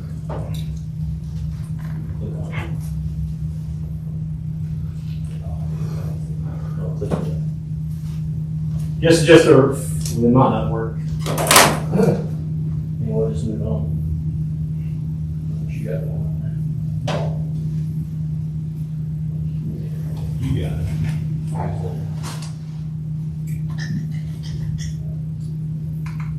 All right, we'll just move on. If you all recall that the nonprofit was going to look for place, we need to find places for Charters of Freedom to place these charters in Greene County. So step one of that process for them was the initial engagement, is which what they did when they went to your commissioner meeting in December and met with y'all. So step two is where we're almost at, is the letter of intent. So once the commissioners agree to where they want it and so forth, they really like where it is, the manager and attorney and y'all will sign the letter of intent. And then step three of that process for them is they will form a steering committee to make sure they are working through the process here, make sure the planning is the right, make sure they have the right community members and community champions on board with how it looks and so forth. And then step four, they'll try to have that community support, groundbreaking, and nice dedication service. That is the future steps of the charters for y'all. And I just mentioned groundbreaking, and then while the charters are here, they will have community awareness programs for the children to know that they are there and for people when they visit Greene County. So what my job was is just look at a couple potential locations for y'all to give y'all an idea and see what y'all's thoughts were on these locations, if you want to proceed on with one of the three that I have identified, or if you want to move on to somewhere else. So one of those, of course, is the Greene County Justice Center. With the historical preservation restrictions on the front lawn and the front part of that, it's going to be a tough endeavor for us to put those charters on the front lawn. So what we looked at was the side part there on 2nd Street. That is where, that first window, I believe, is the sheriff or Miss Debbie May's office. I had terrible Photoshop skills, but I did try to provide some Photoshop skills, and that would be roughly what it would look like for you there. Then this is just another angle for that photo, but that would be what it kind of looks like, and that is actually the charters in another county. So that is how their setup is in another county. And those bricks in the front are fundraiser bricks that they will help put in if somebody wants to donate money or put somebody's name in memorial of. So another location is the Greene County Wellness Center. If you know that is probably our county-owned facility that's the most school bus friendly for kids. And of course, we have a lot of youth at the recreation complex. So I just, the Wellness Center, all that land is available. I just stuck it somewhere for y'all to see and see what your thoughts were on where it should go. And there's another photo of that. Terrible Photoshop skills, but I just kind of wanted to put it out there to give you some kind of general idea of what it would look like.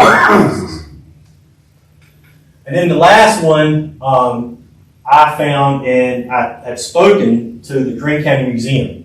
So the Greene County Museum owns the square in front of the old post office where the museum is now, and that building beside on Green Street on Snow Hill, on the town of Snow Hill. So this would be, the town keeps up that corner and the museum owns it. So this would be a partnership between the county, the museum, and the town. And if we were to go this way, the children, and what the museum is very excited about, would be the children could visit the Greene County Museum and the Charles of Freedom at the same time. And that is, what the square I'm talking about is. And if you'll look, there's kind of gave two options, and that would be what it looks like there if it was facing the old post office, or if it was facing this memorial. So that's all I have. Tell me what your thoughts are, what you want me to provide any more assistance to you.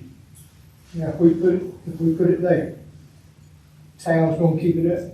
Yes, so I've spoken to the manager, Todd Whalen. He has said that the town will help keep it up. I've spoken to George Mubrin. He is very excited. He would love it to be there, and that the museum would love to have it. Of course, this also helps that corner renovate it a little bit. There's enough parking space there. So I asked Mr. Mubrin about school buses, and he indicated to me that they have a school bus that goes there every spring for Greene County Museum Day, and they've never had a problem with parking a school bus on 4th Street, I believe that, or 3rd Street, is the street there. You ever had any problem with buses going through that way? So now that's just, some options. I'd be glad to provide you some more options or what you want. I just wanted to see what y'all's thoughts were, where you want to proceed. Cause now we'll be responsible for getting the wiring and stuff there, right? The lights that's gonna be hooked up, we'll be responsible for that. We would have some responsibility in the setup process, yeah. And any decorative bricking and stuff, we wouldn't pay for the charters per se, or their monuments, but we would pay for some of the groundwork, the foundational, the site. And they also sell, I've been looking on their website, if you recall at the courthouse on the front lawn, they have, decorative bricks with people's names on it. They also sell those pavers for people if they want to The provide first thing, we put it right there. It looks good, but that other concrete around it needs to be clean, cause that's mold. Sure. I mean, if you're gonna have something look that nice, it needs the rest of it to look nice. I agree with you on that. And what they do in the past, all this is kind of fake, they ain't nobody looked at it. It ain't been maintained for a long time, I mean, If we want to affect that business on the side, I think Green Furniture Center, it would affect her business with. Not that I'm aware of. It may, thinking outside the box, it may provide them more people knowing about their services. I ain't gonna be drinking.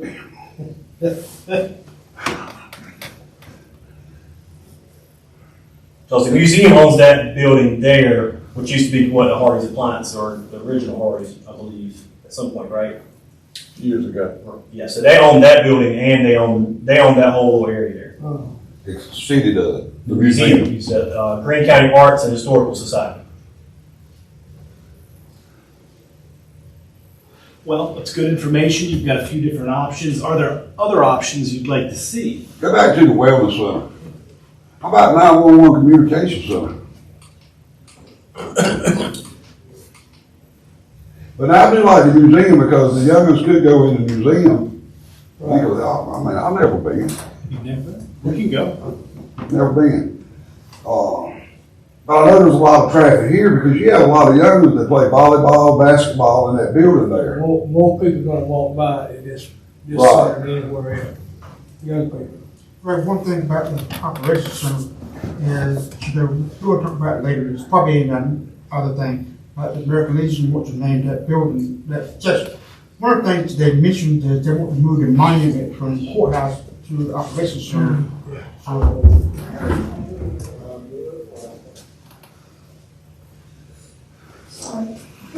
Just some ideas. We are open to more ideas, looking at things differently. Just looking now, I'd be glad to put my top talented Photoshop skills on any place you want to. Just let this fall between the cracks because I do recall the interest when they presented, so opportunity to see what it was. Yeah, I just like that place there better because they can play ball out there and the parents can carry the youngin' over there to see it. Right. I just think it would get more traffic there than it would up here at the museum. If we put it at the wellness center, I prefer it be toward the playground area rather than right at the door of the wellness center. But I'm more, right now, I have never considered the old post office, side of the old post office. I like that location for some reason. But my only concern about that is, traffic and business. I mean, it's right close to the road too, so you gotta keep children's safety in mind. I really like that location. I think it's a good location. That's not a location I have considered though. Well, how much, activity do they have there now? At the museum, I think this would actually help them increase activity there. And I think that's probably why George Mewburn was so interested in it and why he volunteered the space. Is there enough room between the road and that section to keep kids safe from traffic, maybe turning to the bank and stuff? I would have to. Man, that's your neighborhood. It could be congested. I mean, a little bit.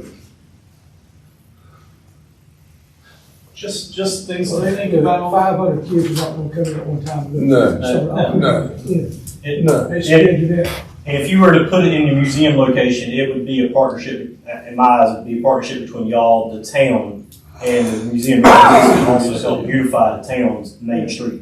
And the museum. And the museum. So this would be a partnership between all three and what the commissioners want of maintenance and so forth.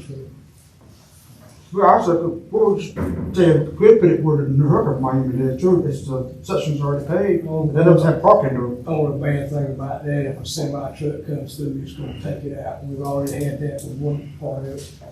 Where's that Nooka Monument. Right on 58, right in that Fort Nooka Road. or whatever. Speaking, and I'm not want to talk bad about the idea, but I'm not sure the Indians or the Native Americans are going to want charge of freedom That's another on their monument Right. that says, "Hey, we overtook you." Right. And here's our charters. I'm just. I haven't That's thought not about gonna that. work over too good. I think it needs to be somewhere where people can see it. Well, just know that this is on our radar. We'll continue to give more options as you request them, show you different areas. We've been working out a deal with the town of Hill Hill and the Historical Society or whatever. That'd probably be our best bet. Yeah. The best work for us. Okay. So just keep it on your radar, give us these ideas, listen to your thoughts, and we'll be happy to. What is the most secure place? Well, I think our sheriff's department is our most secure place. I have full faith in our sheriff and his staff and his facilities. But I would say any county facilities has the safety of police, supervision and oversight. But, Ever had them. but I understand your question. Have you? Okay, guys, it's a little early, but if you'd like to, we'll break for our lunch. We kind of got talking and we'll just have to pick back up after.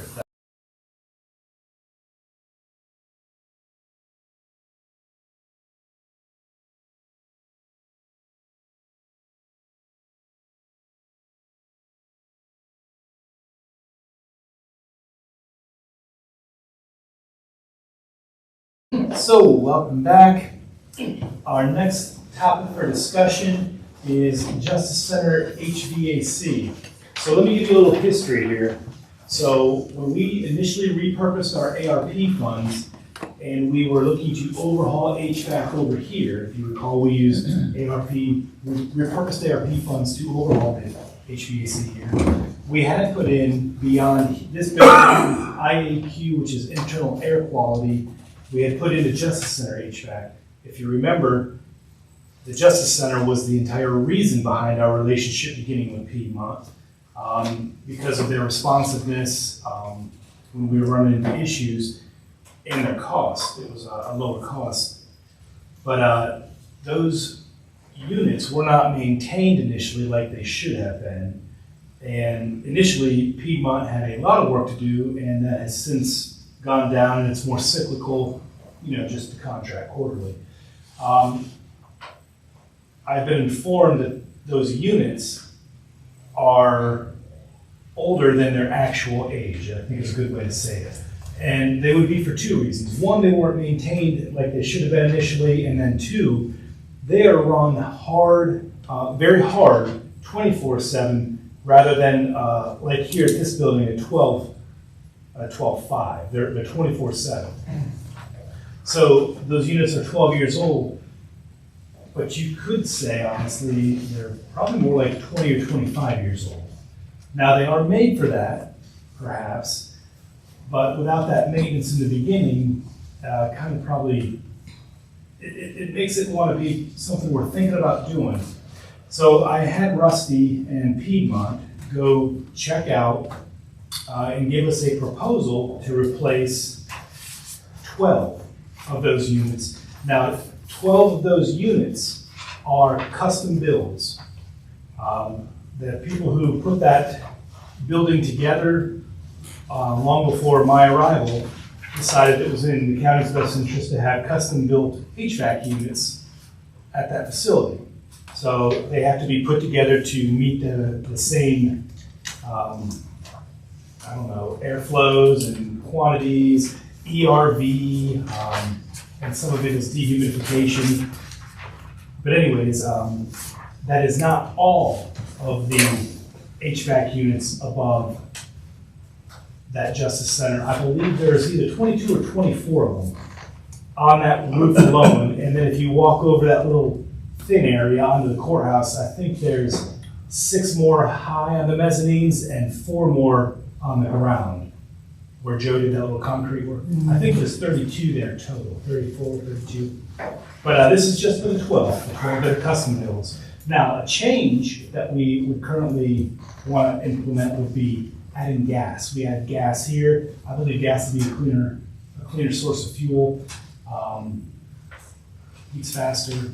Any disagreement there? Everyone okay with, in a proposal, adding Is gas? natural gas over there? Yes. It is natural. I mean, there's natural gas right by that sidewalk where Trey spoke to us earlier about potentially putting Chargers of Freedom. I mean, there's a tap right there. This, on the back of this thing, said all work will be done during normal business hour. Yes. Is that putting them in? So this proposal, which I'm not asking for a decision, I just want to talk to you about it all at once, it's 12 package units, installation of natural gas for these units. Let's see, because it's 4 stories high, there's crane. There's a crane rent, that's like $1,200 a day or more. I think it's a little more than that. The crane, they don't have it broken down, but the crane I want to say was very expensive, yes. But anyways, it would be a turnkey project. It's $550,000. It hurt my feelings when I heard that number. It was quite a bit more than I had anticipated. Things have gone up, but it's probably not something that has to be done tomorrow, but it is something that we need to at least have on our radar. That I think Rusty told me, Piedmont told me that these units are supposed to last 15 years. And if you, it's 45, 48-ish. Does that sound right, Ben? Now, 7, 6, almost 46. so Yeah. anyways, it's this is not something. It's not something that we probably have to do today, but it's not something that you can just kick that can down the road. Otherwise, we'll be in quite a mess. It's $3,000 over 15 years. Yeah, because if you don't do something to start tearing up, then it's really gonna cost. And it's never gonna go up, so we just wouldn't want to. Well, stuff could come down. The inflationary period is, we're still in inflation, but it's got to come back down. Some of our general contractor friends have told us things are starting to come down a little bit. I don't know how long that would be reflected in a quote like this. What are your thoughts? You want us to keep an eye on it? Do you want us to pull the trigger? If you recall, we have been keeping a map of our repurposed ARP funds. I didn't show that. And to this point, so come on now. You drag it. I gotta drag it over. There's Trey for me again. But anyways, you can see.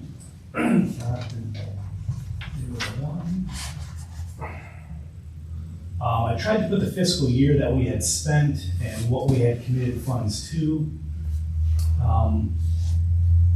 To this point, I also included the $750 for the water building that's about to pretty close to breaking that ground.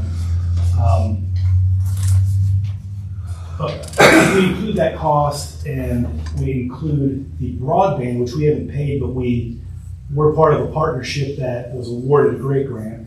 That leaves us about $777 available from our funds. And if you recall, this building, we were going to do a roof, which is $250, give or take. We're having a hard number put to that.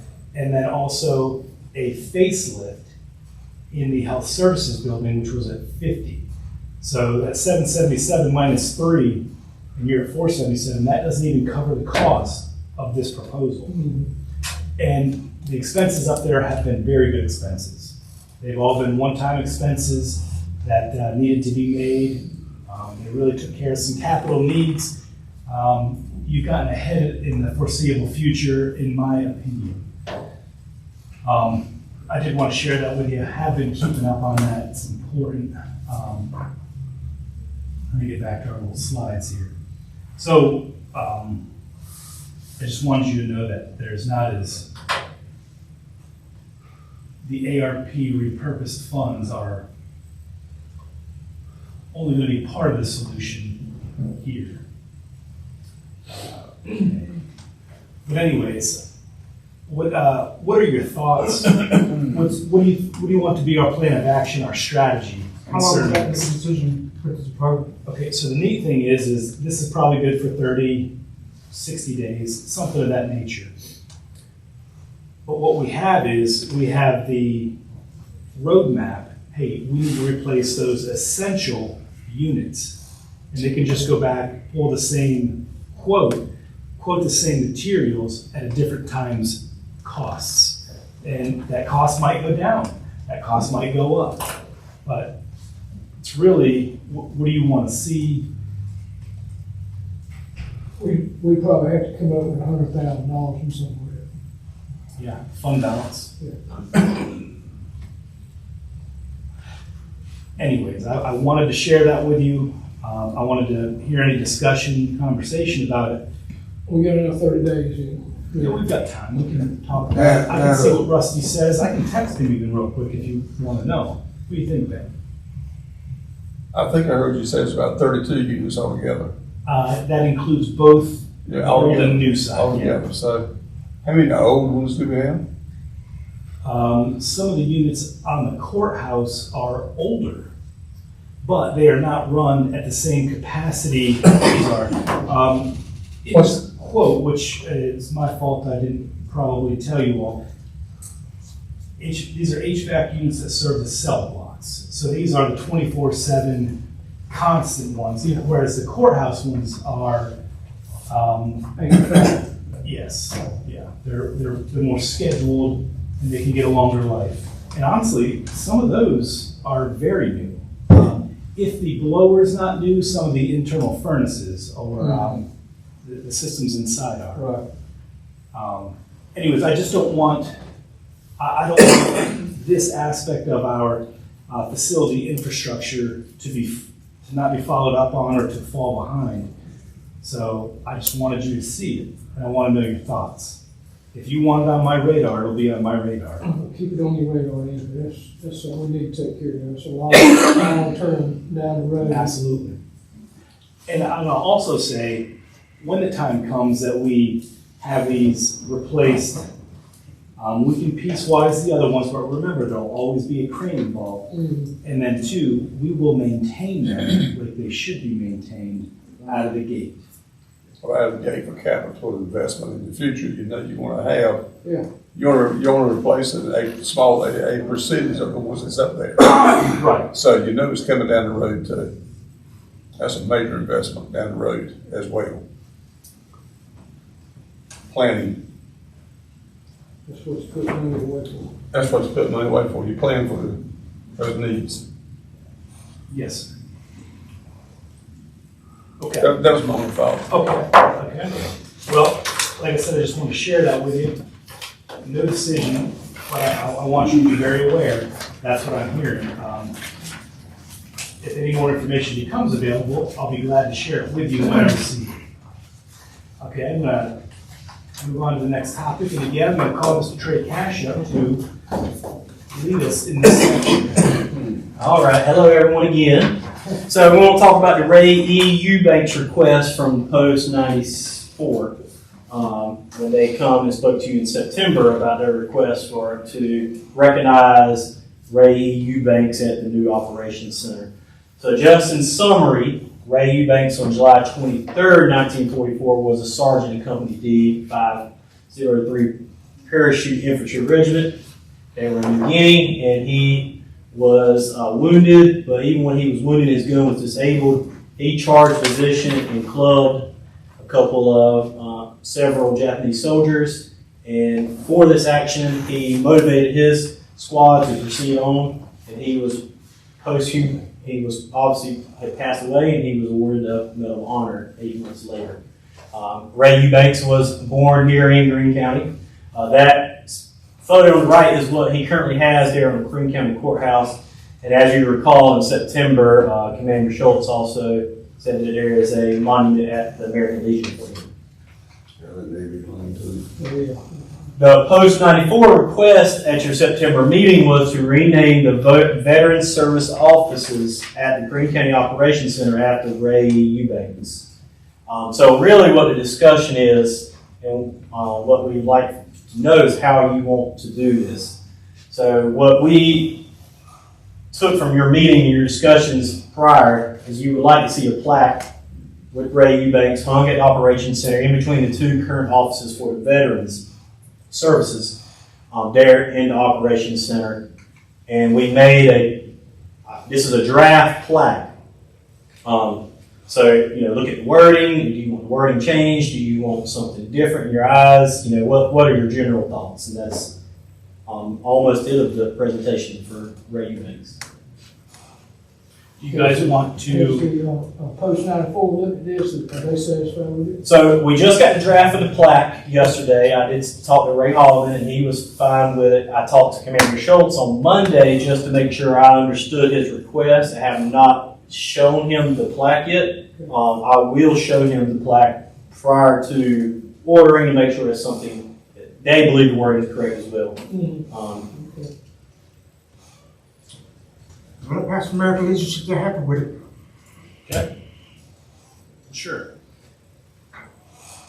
And we can do as formal or informal a commemoration ceremony, etc., as you guys I would want. like to ask the American Legion that they could have a ceremony, and they could be in charge of it, maybe do the flag raising or something. Okay. Whatever they feel most comfortable with. Yeah. Okay. Glad I asked. And where would you like it in the building hung? Are you finding between two offices, or do you want it in the main lobby? Just I put it toward the two offices. I would do. Yeah, because if it's gonna be for the service officers, that's where it needs to be. On location. My only suggestion is put it somewhere it could be seen by all the visitors coming to that building. Okay. Well, great. We will keep you informed as how those events transpire, okay? Our next item is, I wanted to give you the opioid update. If you all recall, everybody who participated in the lawsuit process has been awarded opioid funding. you have some handouts. If you look, our first handout shows what everybody received or will receive over the time of these payments. And we're on the second page there, green. We are going to receive in total $794,157. Okay. As we move past that, let's talk about Chairman Heath and I have been engaged with Judge Heath, Wayne County representatives, and Lenore County representatives in forming a region trying to establish a drug court. It's something that we don't have, but it's a wonderful idea that these funds qualify for. I've attached for your review some frequently asked questions on the memorandum of agreement. I didn't provide the memorandum of agreement. That's not really that fun to read. But this answers some questions. What is the MOA? Well, it governs the proceeds or how we can proceed in spending these funds. Okay. Why is it important? Well, it's important because the opioid epidemic has taken many lives and such. And then, what does the MOA do? It dedicates all funds to address the opioid epidemic. I think I have some nice slides too. Okay. And it enables North Carolina to maximize resources to abate that crisis. It's a continued crisis. It ensures a high level of transparency and accountability. There are two options.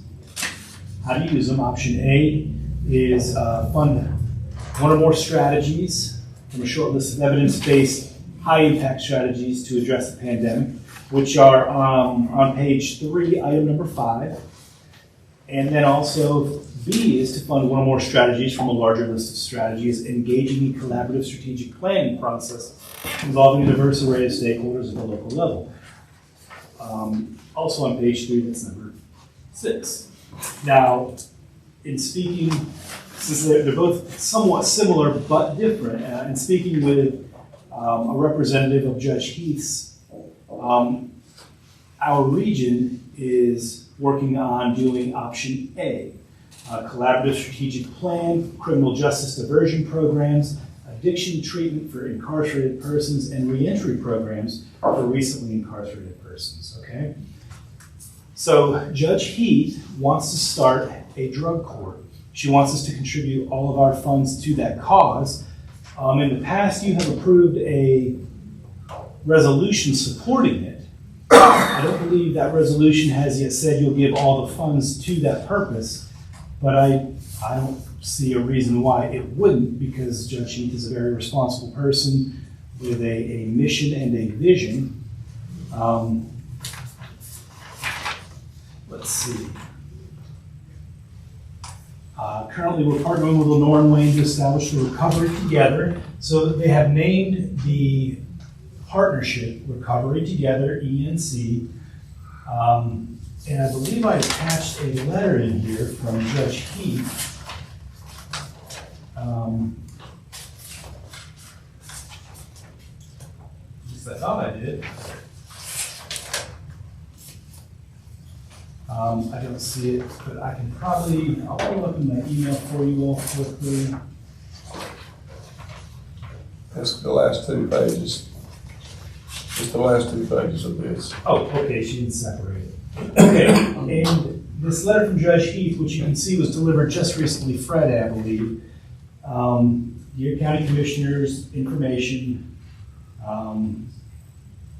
Below is a rough, she gives a timeline, below is a rough timeline with milestone dates for this year. Commissioners passed resolution to participate in the model and pooling of resources, February 2023, so next month.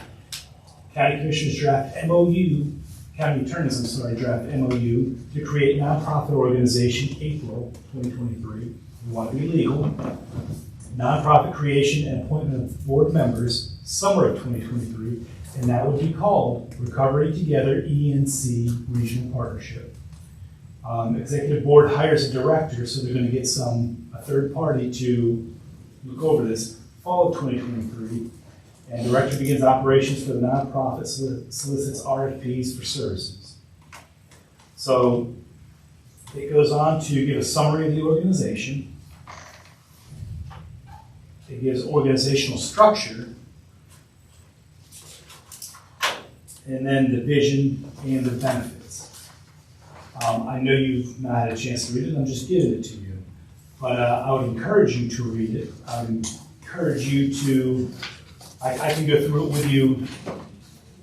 You can do it on your own, whatever you. Basically, when she asks for money, we just give it to her. Mhm. Okay. That's the simplest thing for us to do. It is the simplest thing to do. I don't want anyone to think it's the easy way out, but it's a responsible way out because she's a responsible partner. Yeah, that's right. And it's also a service that we are not currently providing for our citizens, and these citizens are in need. So it's a great opportunity to create a new service and to enhance our pool of services provided. Are there questions? Comments? Anybody? I have been asked to recover interest for Greene County. Yes. Most of the counties surrounding us is doing it, so is this going to be anything that could be included with some of this money? Could you say again, please?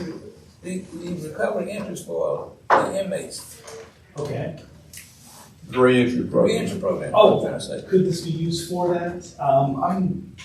So we need to check on that. I can check with Judge Heath, but this would fund the FARC, which is the Family Accountability Recovery Court, and there's two courts that would fund the FARC. FARC and then the other one. But I can check on If you look that. on page 3, number 5, number 12, reentry programs for recently incarcerated persons. It infers that they are going to be considered. Okay. Okay. It's on this, on page 3. On the memorandum I handed. Yeah, MOU. Okay. So that can be considered, yes. That's one of the 12 listed. It's the 12th one. And option A is what we're going with, yeah. So it would be up to the structure that's in the letter from Judge Heath Right. on whether that was to receive funding or not, if we were to go through and are to go through that program. Right. I know most of us read this already because we bought it last year. But you know, there's also been some new settlement, Walgreens and other. I don't know if the county can get a share of that money, but if we do, or we can go ahead and commit that money to this program or make a decision when we get that money. I think the resolution will state if there are more monies received, the obligation to commit them to this strategy, or if we will have the ability to do as we please. That the resolution will differentiate for us what we can do. Now, when these money are run out for the county, how we stand in when we use this money? So that will be about, is that 15 or 18 years out? 18 years out. 18 years, that'll be a decision that leadership will make. And So this amount, this for Greene County is every year? I mean, the amount for Greene County totals that amount over over 18. over 18 years? Yes. Again, we're the small of the other two counties, but we also have fewer, or we use the resource less per capita than the other Population based. Population. than the other counties too. So, anyways, I think it's a wonderful program. I'm excited for it, and I'm excited that we'll be adding a service for the citizens that we don't currently have. There's many people in need. Are there other questions?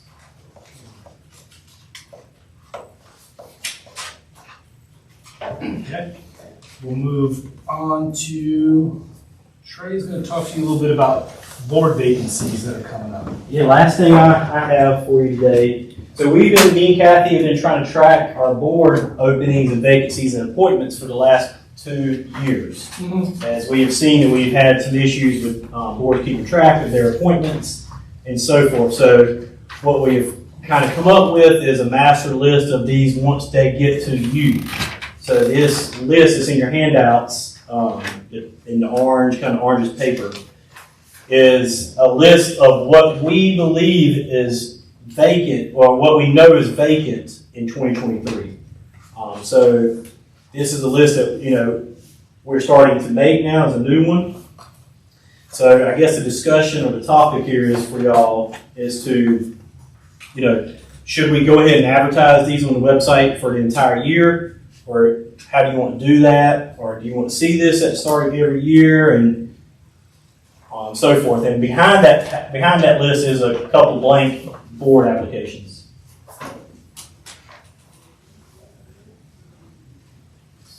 I think I'll skip on that particular one. So really just a discussion on how you would like to handle Thank you. advertising these openings. My goal is I just hope we don't have a repeat of last year when we had the ABC board.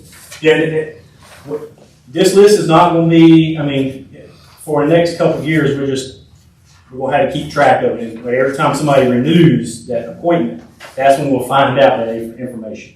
There's still boards out there, we have no idea what they're doing or what their appointment schedule is like because they just don't provide that information. But we've been trying to gather as much as we can. And so every time one goes to you in the next couple of years, we'll put into the spreadsheet and then we'll put in their new expiration dates and so forth. So the spreadsheet will get better and better over time.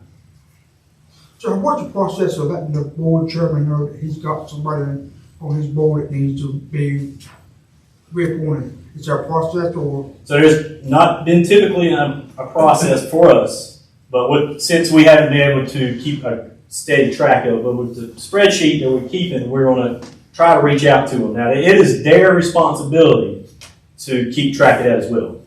So I think, in-house boards, like your Board of Adjustments, your Planning Board, we're on that. We know who's on it. We know when their terms are. We've got that all established. It's some of these other boards, and you mentioned one was the ABC board, where we don't have as much involvement in that.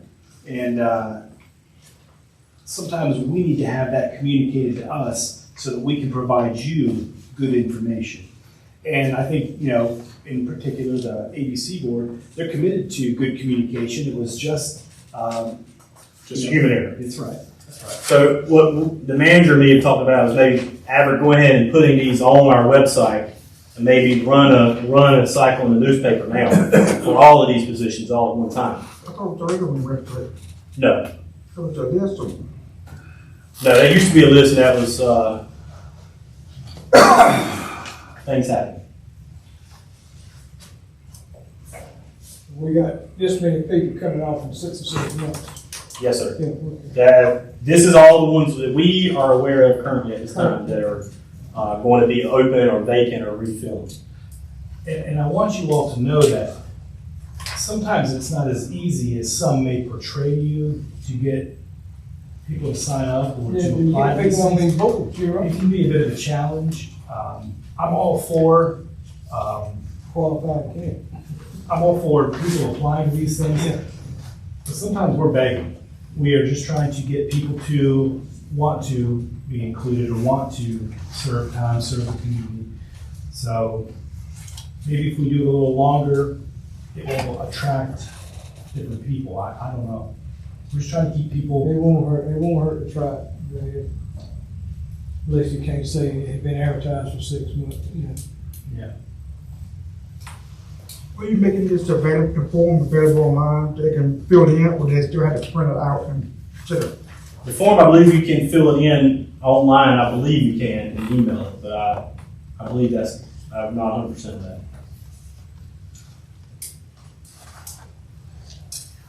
Follow up on the quote from Piedmont. should be good through March.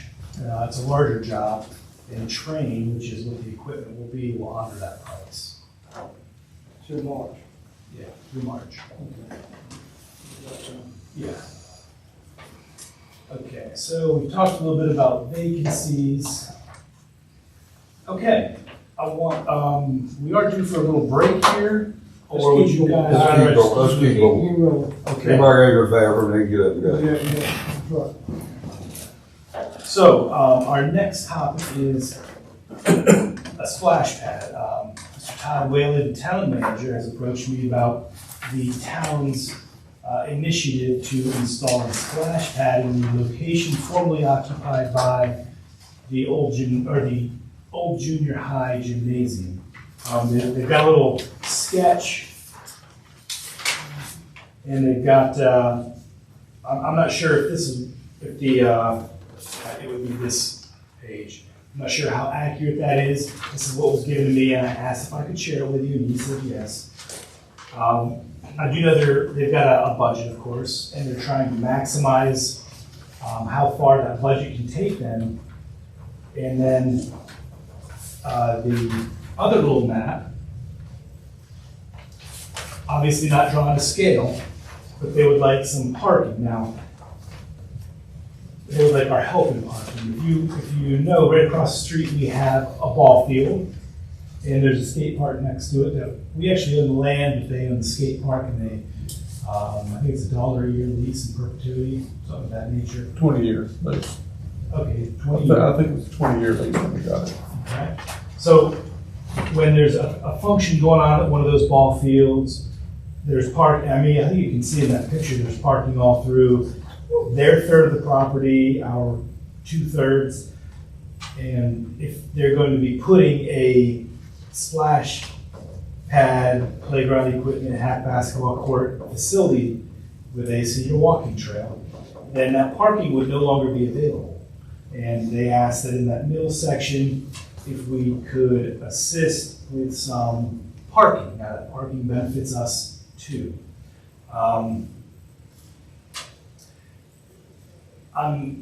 He said he was meeting with his engineers very shortly. He would provide me some updated site plans. The concept is it's an intergovernmental relations opportunity. This would help us, it would help them. The splash pad would be great for the local community. They include the senior walking trail, which would be great for one of the services we provide right next door to our senior center. I just wanted you to be aware and let you know that you will be hearing a lot more about this as they progress with their project. Questions, comments? This right here, Preliminarily, that's what they've got. that's fine. They want to put it here. Yes. Okay, all right. And they want us to help with asphalt parking. Now, personally, I wouldn't put it in the center like that. I would probably shift it down towards The ball the field. ball field. Yeah. Okay, all right. But it can be mutually beneficial. Yeah, Yeah. could be, you're right. But we still on the ball field, right? Kevin on the ball field? That's right. I was told that they wanted to sell that ball field because it was real bad in left field and the concession stand also, every time you flush a toilet, the concession stand. So in my discussion with Director Anderson, he wants to get rid of that ball field. I have not had the same discussion. I would clarify that with him before we make a decision. I've heard somebody mention that before. Heard that. They want to build another one out, another ball field out Here's there. the thing, if he wants to get rid of that ball field concession stand, maybe the town can actually use that concession stand to save some money too. Sure. I wasn't aware that he wanted to get rid of that ball field, so that's new information.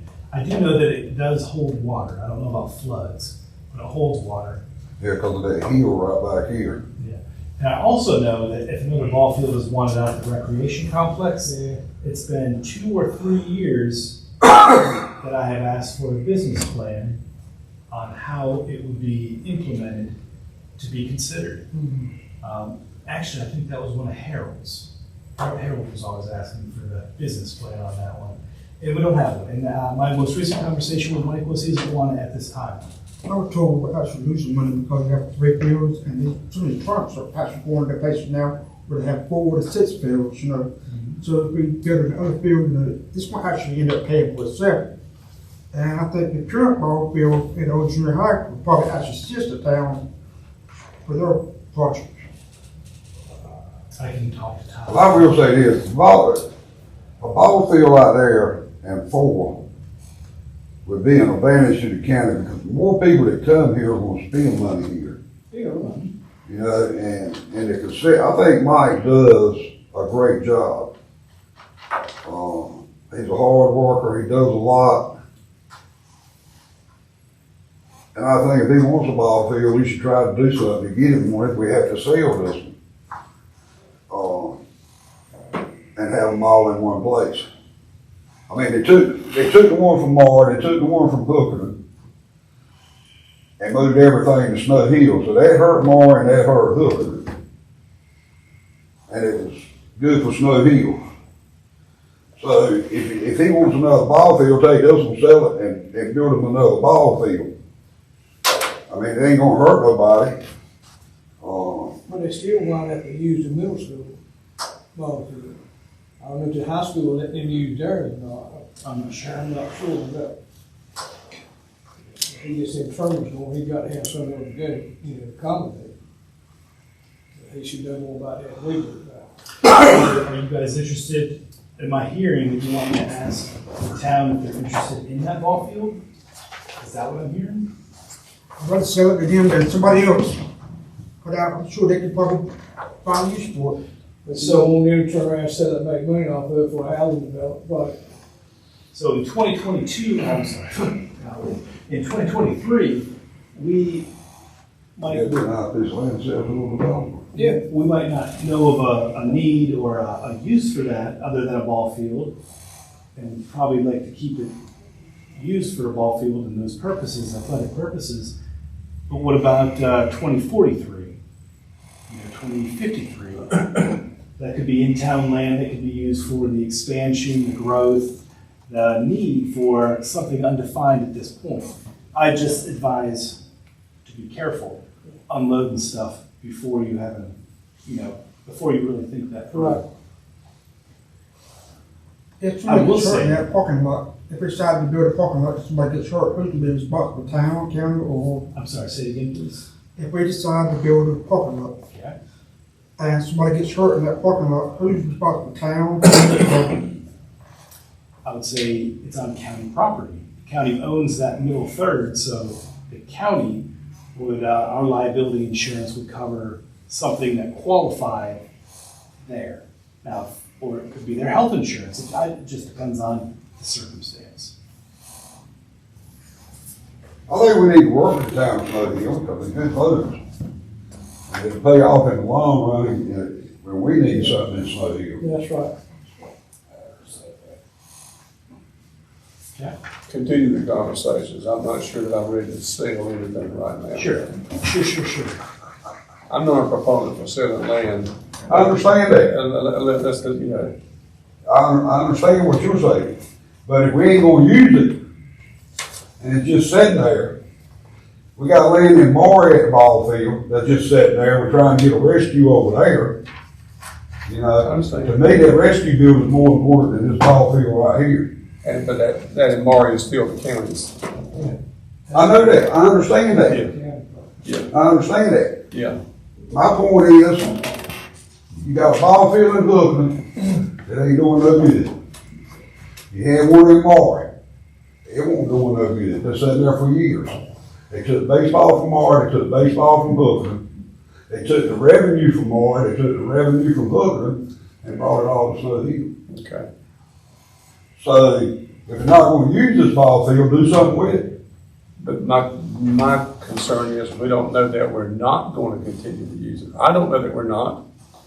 If you build another ball field to take the place of this one, they won't have to use it. This is what we need to get Director Anderson involved in this conversation. Let's Well, let Kyle. Continue the conversation. Let's see where we're going. But I'm not ready to commit to do anything at this time. Sure. But, That's just me. but, you know, I would like to say this, in which you look at all these communities, everybody what Ray said, they're not using, but it should be. I mean, we should get back to every community having something like this because, I mean, it helps that community. Cause see, I remember back when all these communities had games and ball games, and they would go around to each other. That's right. And, That's true. we need that back, tell you the truth. You got a lot of young people in all these areas. I mean, a lot of them, they ain't doing nothing, you know, and we need to try to get that back so they maybe get some of these children doing something positive that's still out here, you know. I'll contribute that I'm glad the county still owns that mooring ballpark and that connector to 903 because we've held on to that. I'm not gonna say we maintained it, you know, pristinely, but we have maintained it, and you know now we see a higher use for that property and the construction of an EMS satellite facility. I'm glad that we have it. The opportunity for that facility to have sewer, my goodness, just a lot less can go wrong with that accessibility. So I'm happy we have that. So I see your point, Chairman, but I see the point where it's The rescue more than made at the ball field. so public safety has a higher precedence than recreation. I think these guys would probably agree with that mostly. I'll talk to Todd, I'll reach out to Mike and continue to talk to them, and I'll continue to fill you in as I get more information from the town on what it is they're doing, their timelines, Okay. how we can work together, Yeah, stuff of that nature. on manager notes, What's that? put this on manager notes. Managerial notes, yeah.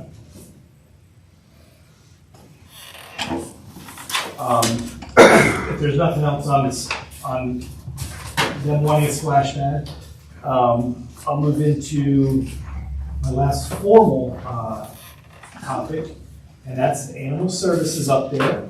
I've been hearing from Derek, Commissioner Burris, that he wants an animal services update.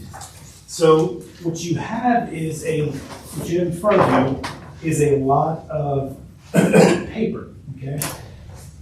The first packet of paper you have is the general statutes, so chapter 52J, animal welfare section, okay? And it's, you know, I want to say it's 30 pages. It's a good chunk of literature. Read it at your leisure, okay? The second little package you have is our latest facility inspection, okay?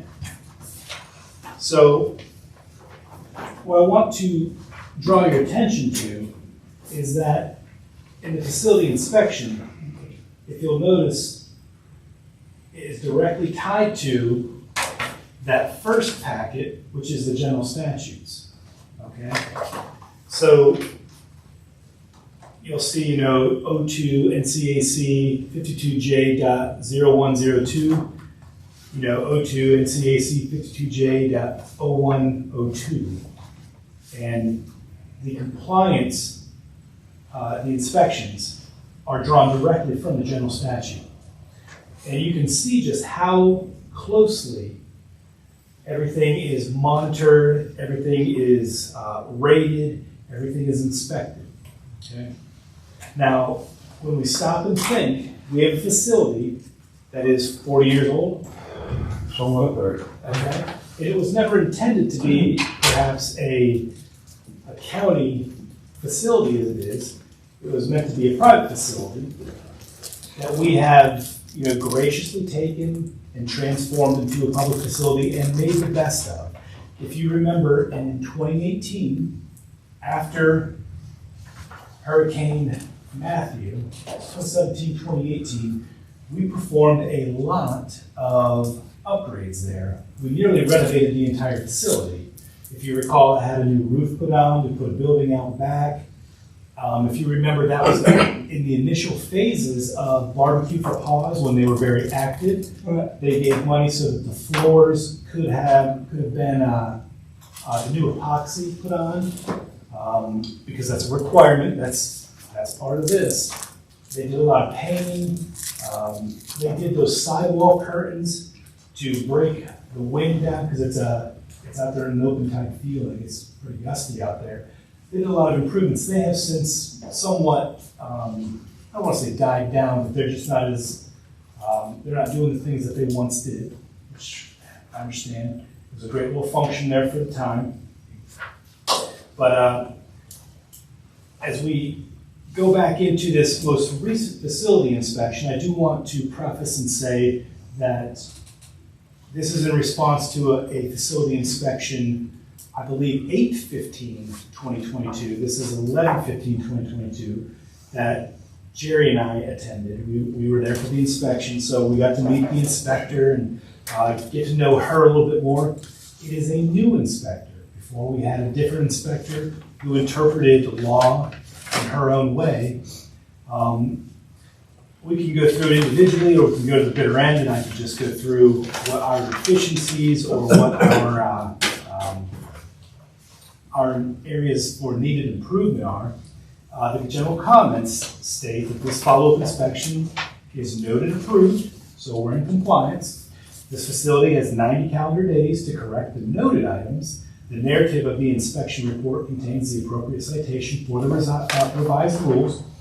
In summary, the items to be addressed are the following: install AC system before the hot weather next year. We've got a quote from a local AC company, local heat HVAC company. Wanted to talk to you all today before we told them, go ahead and install that, pull the trigger. I think it's very reasonable, and we all think that this will more so meet the needs of the animal shelter. Last year, the animal shelter lead animal control officer and I had an idea that just didn't work out. It was never intended to, have too high of a facility. We had an idea that just didn't work. This is Plan B, if you will. Okay.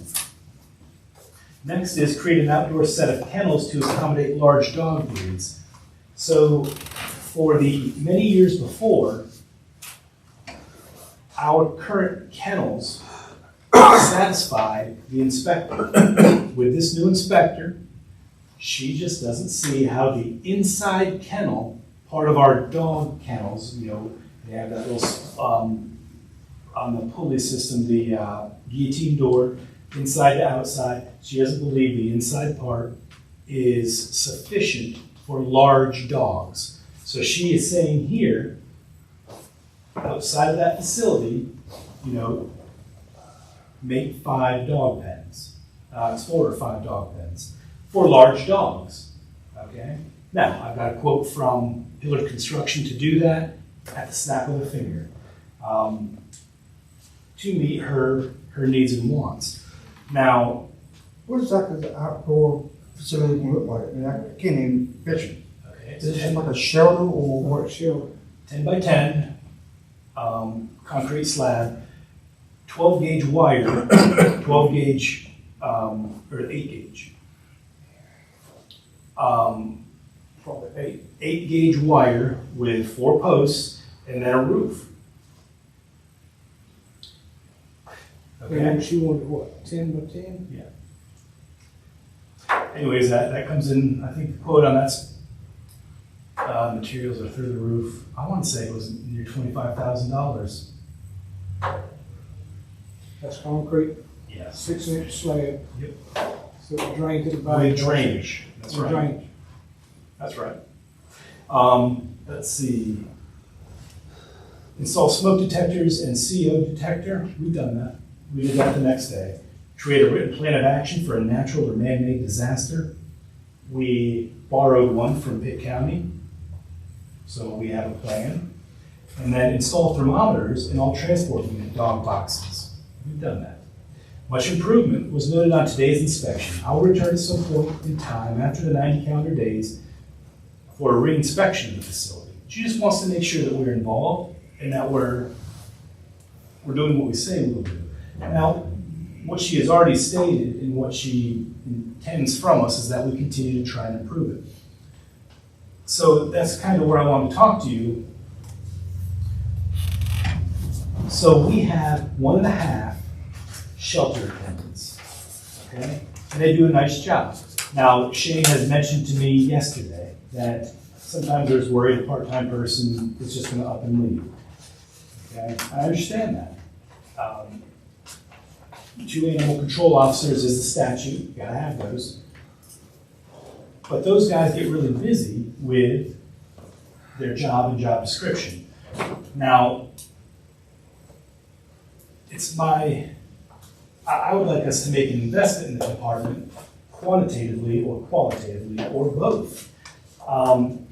The qualitatively would be to add another position there.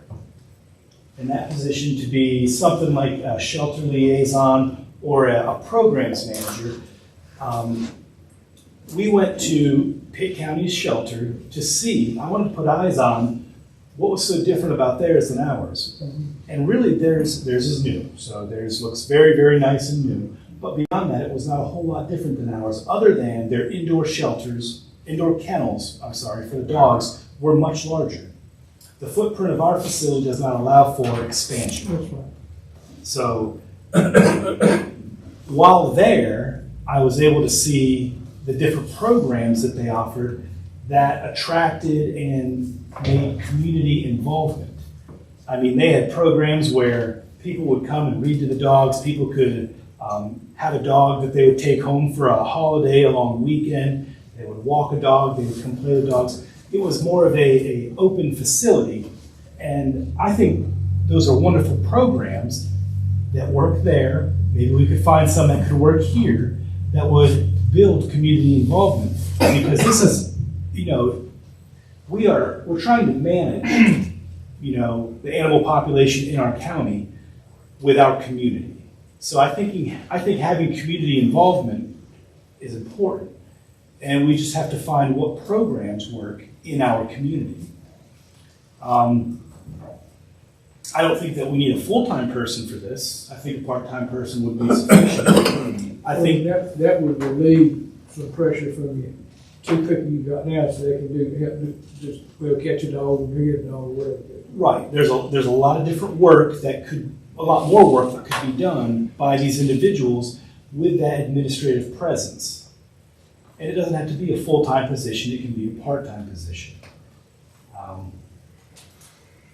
Something else, another reason we were in Pitt County was just checking out how they did their shelter.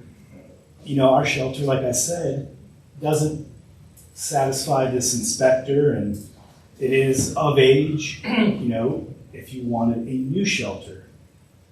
I know there's not a lot of grant funding out there. I'd be happy to look and, scour the earth.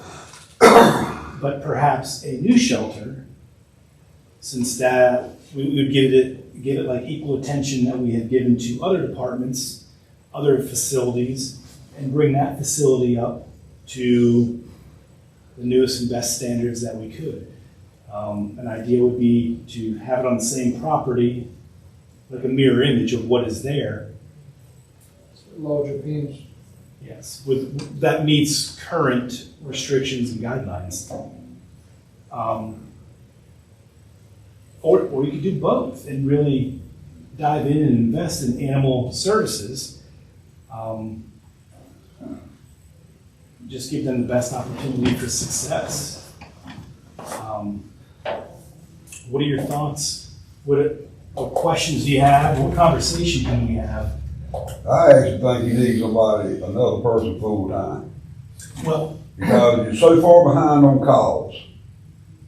They can't keep up. So you got to clean that shelter. You got to spray those pens out. You got to feed all the dogs, all the kids. You got to clean out the cat cages. That's over a half a day job. Yeah. And so you only got one person that's trying to check the traps, get these other calls answered.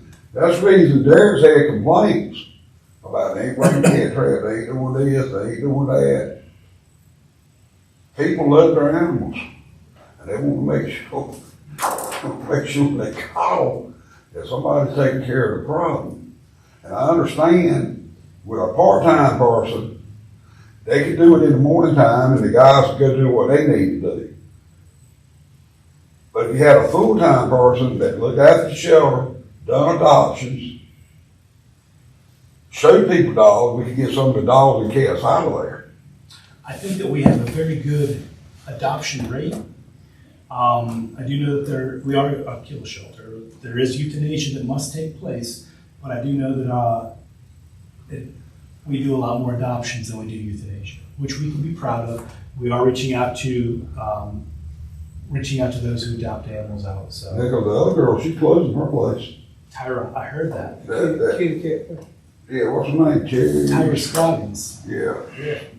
I said last night, man, you know, a part-time, but I'm fine with full-time. Well, we have a part-time shelter attendant. Would it be appropriate to make that position full-time? So then you would have 2 full-time shelter attendants, 2 full-time animal control officers, which is the statute, and then a part-time programs manager. I want to increase our community involvement, our community outreach. It's an idea and initiative that I have. What are your thoughts? You reckon you get any money from the legislature this time? We're gonna make, is any certain thing, that's something that we need to go talk to all of them, and there's Sure. certain monies that they might be able to help us with. We can put in for that grant, if we get, pay for 35% of it, we'll get. Well, USDA has a program for animal welfare, and it pays according to our population and our median salary. We would qualify for 35%. USDA says they cap at 50%, so maybe we could go talk to some of our state and federal liaisons or legislatures or Congress individuals and see if they could have USDA. Hey, Let's go from there. so we could talk to our representatives to say, we don't want any more than what is prescribed, but we would like what is prescribed to assist in construction. But it still brings us to, we need some sort of program, we need community involvement. We need to get people in there, we need to get them adopting animals. And if that's some number of calls, texts, and emails I get about the animal shelter, we definitely need to go ahead and put somebody, get some help in there. Right, I think the staff that we have is absolutely spectacular. They do a wonderful job. I don't want to take anything from them. I just don't think that what I'm describing to you is part of the skill set that's in their job description and that they possess. We got a lot to do. They really do. There's a lot more that How goes many on employees, what's the labor force today? at the animal shelter. Yeah. 1 full-time and 1 part-time shelter attendant, 2 full-time animal control officers. And what did you say you eventually kind of wanted to go to? 2 full-time animal shelter attendants, 2 full-time animal control officers, and a part-time program manager. That's 3 more. That's a full-time, one full-time person. One full-time person will take care of it. Yeah, Okay. I understand. They would also take care of our feeding on the weekend too, we have more people instead of, rotation. We are doing as is expected of us on the feedings on the weekends. Yeah, because on state law, what is it, one time per 24 hours or less of 6 months and younger. Yes, It's gotta be twice. I did put that in here, we can go and read that. But anyways, we're doing as we're supposed to do, and Yeah. the inspector, Jerry, was there, was very pleased with our progress. He was. I just want you to know, we're always gonna have little things we can improve on until we put more health in there. I think the budget's there. I just think that the health, in different areas, we could help them, help us. Well, then you ain't got less long before you need to decide something. That's Summer's right. coming up, and we got to have those air conditioners in there by summer, and they ain't gonna need to spend that money if we're gonna build a new one. Well, okay, so in speaking with the inspector, Ms. Scholler, I told her that this was gonna be a topic today, and the facility, the air conditioning would still be needed, because the facility couldn't be built before summer ended. Now, could we repurpose it from a current facility to a new facility? Perhaps.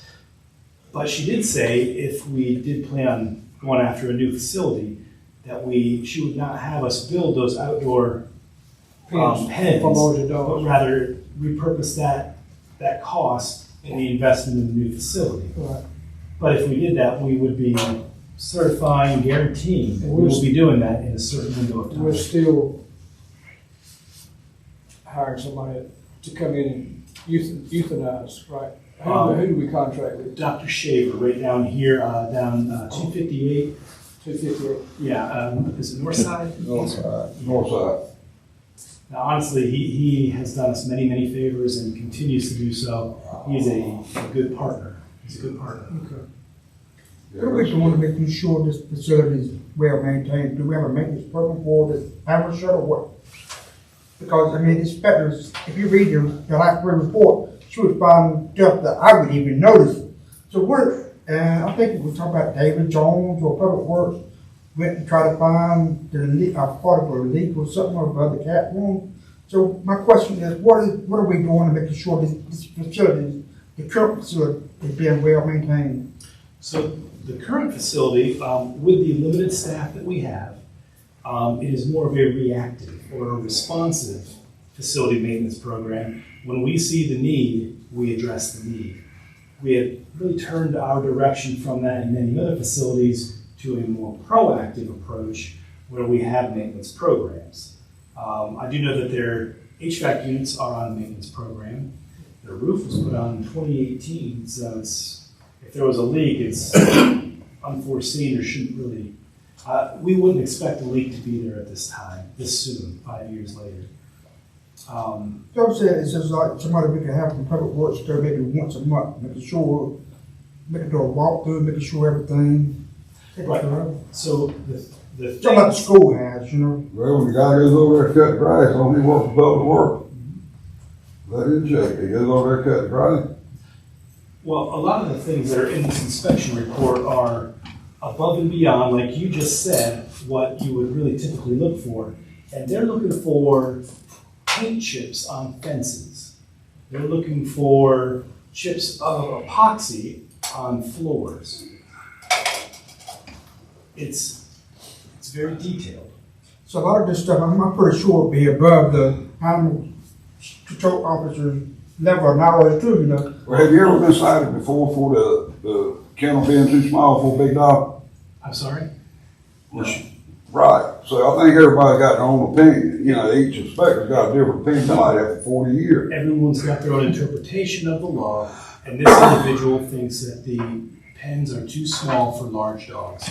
And it's at our expense that we remedy this. But I just want to make sure that we are giving the animal shelter the attention it needs. I believe the resources are there, but if we're not giving it the manpower it needs, then, you know, we're really, Fall short. yeah, we're selling ourselves short on this one. And we can give it a shot and see if an improvement or see if the results are warranted or the results happen that we're looking to see. I don't know. I don't have any other ideas. I tried to give two ideas, the quantitative and the qualitative, or both ideas. I am open to ideas. I just know that we have been getting some bad press on animal services, and I really think that department does a very good job with the resources it has. I agree. Go ahead and check out the position. We didn't feel that. We all in agreement? Well, I don't need a decision, well, unless you want me to just change it to full-time. Okay, I can make the shelter attendant full-time, but before any decision is made on a programs manager, I would like a job description. I want to make sure that we know what we're going after. I think we had trouble in the grants too, so whatever, best option. Yeah, grant opportunities to talk to our legislators and see what, Yeah. something they could. But anyways, okay, well, I can do that. Let me make note, please. I mentioned one of the grants in my email last night, I think it was Animals Shelter Support Fund. It's a very small amount, but every dollar I helps. want you to get a little dog, a little cat, and just put them out in the snow and take a picture. start a funding page. You'll get some money. Well, you know, Valentine's coming up, we have a picture for, Yeah, yeah. picture. I'm gonna say something about what we talked about the war, Just to take care of all the mess with Andy thought. about the dollars in it now. Cal, question, is any, grants out there, we all that the county can go after, that we have the county grants for, any grants, federal grants or anything? Or animal shelter? Not for anything. Oh, there's always grants out there. It's, can we make them work for us? I know the state's pushing big time right now, hazard mitigation, water movement. I'm sure if we wanted to do something, I'm sure that they would appreciate the help and they would probably help pay for it. Big stuff though. I mean, What'd you ask, Mr. J? USDA has grant loans. What was the question? Are there any big grants out there available That right the now? county could go after. Generally, the grants that I go after are related to initiatives you all put me onto. And, oh, well, that will work for this situation. Oh, that works here. And I pair them, if that makes sense. A lot of our current projects are paired from asks and monies that we've received from the General Assembly at this time. Very fortunate, they've been very good to us. I think they like the results they're seeing and the growth that they're having. But, So that's gonna fall short because of inflation, yeah.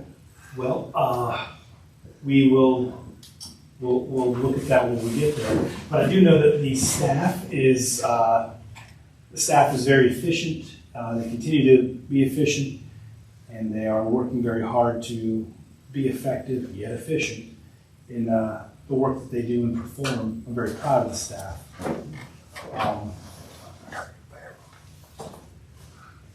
I can look for bigger grants for ideas if you'd like me to. I'd be glad That's what's to. out there. Yeah, I'd be glad Trey, to. you work on grants a little bit, though. Yes, sir. Especially being a small county, you know, and there's always a lot of needs out here that we, you know, we should be addressed if we can. Sure. Continue to try to meet the need. Yes.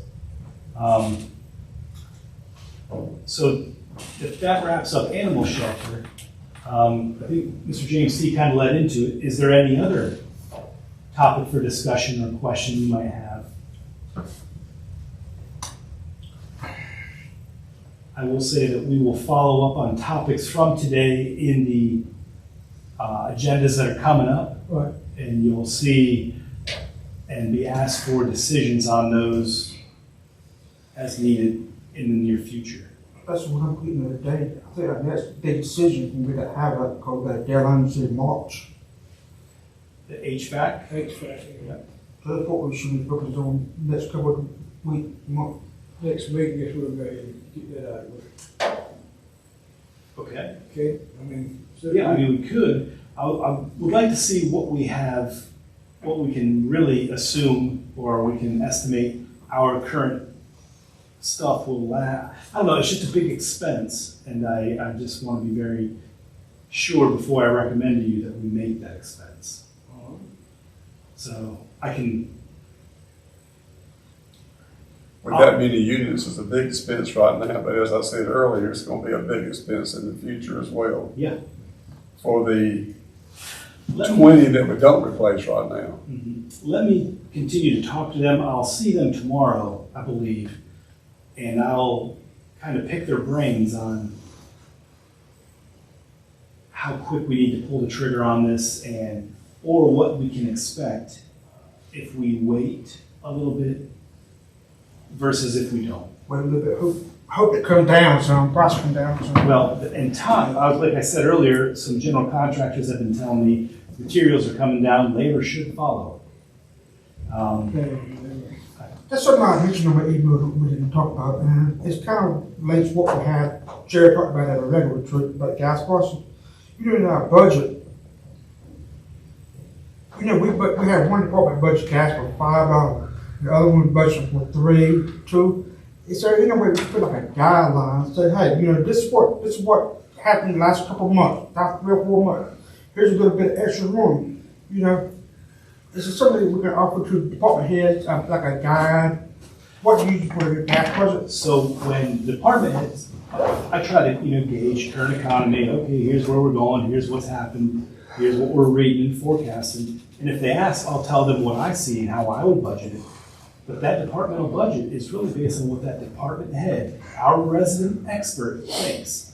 I know the sheriff budget's a number, I want to say I think last year the common number was $4 a gallon. 5, I think, is a bit excessive. I was just want to make sure they're all on the same page, you know, so it's close to 5. We have department head meetings once a month where we answer these questions as they come up. I know February 7th, we'll have a department head meeting right here, and we'll go through, again, our budget timeline, and I usually give them health insurance budget numbers, other types of insurance, your life insurance, your dental, stuff of that nature, the costs that can be associated per employees, gas, hey, 4 is a good number, stuff of that nature. Oh, another one is pension, because that's always going to go up. It never stays the same. But we do talk about those things. Let me ask you a question about today's presentation from the rental person. Kevin? It mentioned that they had a fleet fuel card. That's going to replace the one that we just initiated a year ago, right? Say it They again. have their own fuel card. We use WEX. They use WEX. It's the same company. But I used to have one last year where we updated the fuel, keep a card in every vehicle, you know. We did that before then too. We might have got new cards, but I mean, it's the same program, same company. We've used WEX for years. And they do too. That's a real common fleet management fuel systems company, WEX.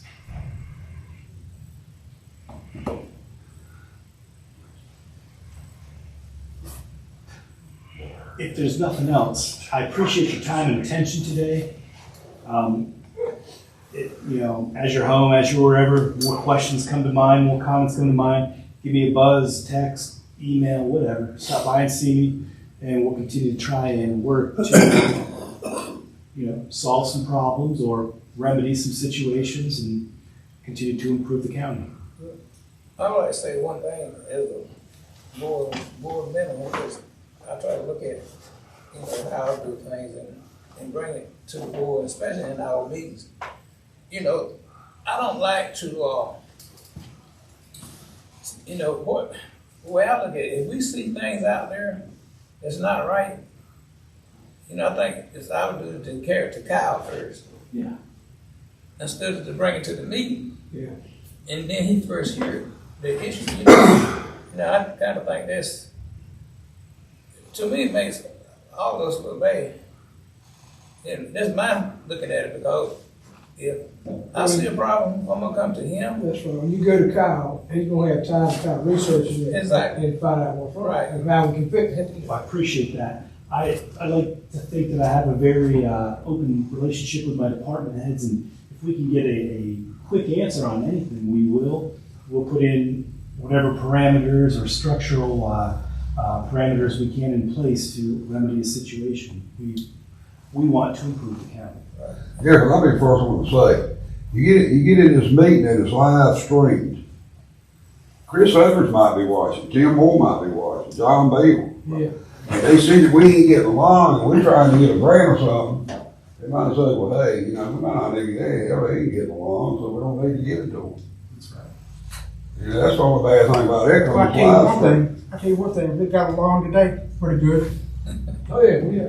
We and it did. should be like that all the We time. did. It should be that way the whole I know time. we ain't all wanna agree, we're gonna disagree sometimes, just like me and Mr. Benny, we disagree sometimes, but ain't nothing I wouldn't do for them. We get That's wrong. the truth. And I'm not gonna be mad if we have a difference of opinion. Opinion is fine.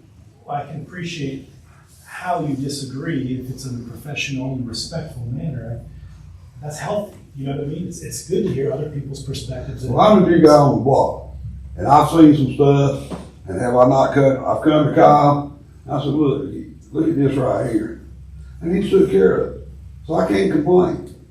But I'm not gonna do it in a public meeting. I'm gonna come and see it, but I ain't gonna show out in a public meeting. I'm trying to do my best. Brandon's helping me as much as he can. Yeah, good guy. The way we project in a public meeting to the citizens of our county has an impact on their perception of how we function as a board and how well we are representing them. Exactly. We need to be together, and it's fine to have a difference of opinion. That's no problem at all, but it should be with respect and not trying to dominate. I'm right and you're wrong. Those things, that don't need to be happening in a public meeting, in my opinion. I agree. Because, you know, God made all of us different, and He did it for a reason. That's right. And you know, none of us would. And then some things, if we took inventory of our own selves, we might not like ourselves. So, and that's the way that God made us. So, but still, you know, He made us different for a reason. And that could not be for a bad reason. Even we are different, but we still should be able to work together, get along. That's right. You do the best thing you can. Exactly. We all do. Yeah, that's all that matters. We all think about having maybe a 2-hour retreat every 3 or 4 months. Look at our difference. Come together out and get day, get along. Yeah, and let you buy the meal. Well, I've never had a problem in the commission. It's always been about issues and stuff. It's always been, it's like that EMS stuff. I'm always like, it's like every day I have a problem. Well, the It's EMS, not being to get jurors, it's not being here chocolate, nobody. well, you have to look at EMS. When I looked at it, they had 3,000 calls. It was 3,200 and some calls. I think they had 4 mistakes out of 3,200 calls. And I knew it's not a good ratio, but it is. Yeah. And I know somebody's life could depend on it, but you got people that's working up there that's not from Green County. And everything ain't gonna be perfect. I don't care who it is. People's gonna make mistakes. That's where training comes in. That's where, just like if it's an employee mistake, just like when I talked to Brock, if it's an employee mistake, that's up to him to handle that. That's not up to us. We don't need to know about an employee that got wrote up, whatever. You know, 'cause that's a personnel matter. That's right. And it ain't for the public to know. You know, and people are going to make mistakes. People make mistakes every day, but we don't need to crucify them for it. You don't need to get on Facebook. Right. You also gotta remember, I think me and you both agree it's a training issue. Do what the county commission need to provide that department more money for training or what? And that's where I want to get to. You also gotta remember also, there's 2 other dispatchers and supervisors in there. There's gotta be somebody, hey, you forgot to hit the button, turn out the page. You know, there needs to be some kind of, say, if Jerry and I'm dispatcher, and I make a mistake, Jerry needs to be able to say, hey, you forgot to do this, let's fix it real quick. You know, there's 3 people in there besides you. What I'll say to that is, I can appreciate your concern, but I do believe that's way too far in the weeds in the operations. We've hired qualified staff to operate in those specific jobs and perform those job descriptions. It's our job to make sure that we're meeting the numbers, the statistics, and try to eliminate mistakes as much as possible. We've got to remember that humanity is a son of a gun and that we all make mistakes. I make them every day. But we rather than, aha, I gotcha, perhaps we could change our perspective or our response to, I like the how can I help you, but maybe rather than at this level, at the organizational level, let's let the departments handle what's going on there. Let's let the department heads handle their departments. If there's a problem with a department head, I'd be glad to talk to you about it, and if it warrants it, talk to them about it. And see, a lot of times took out your department heads in which they should handle things. Now, And sometimes your department head needs some help and training too, Yes, sir. because of the fact that I think every department head should treat their employees, you know, more like a family instead of, Yeah. you know, and that way, because you need a department head. I mean, I think sometimes you just need to have a little pep talk with your organization. Y'all got a job. Right, all you got a job to do, and look, and all of us here to work together. And that's the, you know, that's the main thing. Because I don't like to see people, you know, get fired from a job. No. And that's bad for anybody. Because everybody, you know, wants the job. And I believe giving people the benefit of the doubt. Now, you don't let people just keep messing up. But look, when you give people an opportunity, or what I call it, let them fire themselves. Let them mess up enough themselves, so whatever you do, they ain't gonna fight back at it, because they know that they really done wrong. I can agree exactly with what you're saying. A lot of times disciplinary action is not, you know, I don't write people up. They performed an egregious or they've done something to where they know it's coming. I don't fire people, they fire themselves. Sales. That's right. I totally agree. You say you have something Wednesday, But next Wednesday. anyways, being pushed to we can try to do this again more often, Derek, if you would like that. We've got a great facility for that. And if it makes us better, well then by all means, let's do it as much as needed. Derek didn't never promise he was gonna buy the dinner, Well, I think it does a good to get here to talk about stuff and see where we're at. And so, you know, at the meeting, I mean, I think it's a good thing. It is a bit more of more of an informal session, a little bit more laid back, less structured, less serious. So yeah, if you like this, let's do this more often. Sounds good. Perfect. Well, I have no more business. If you have none, I appreciate you coming. Thank you. Thanks, sir.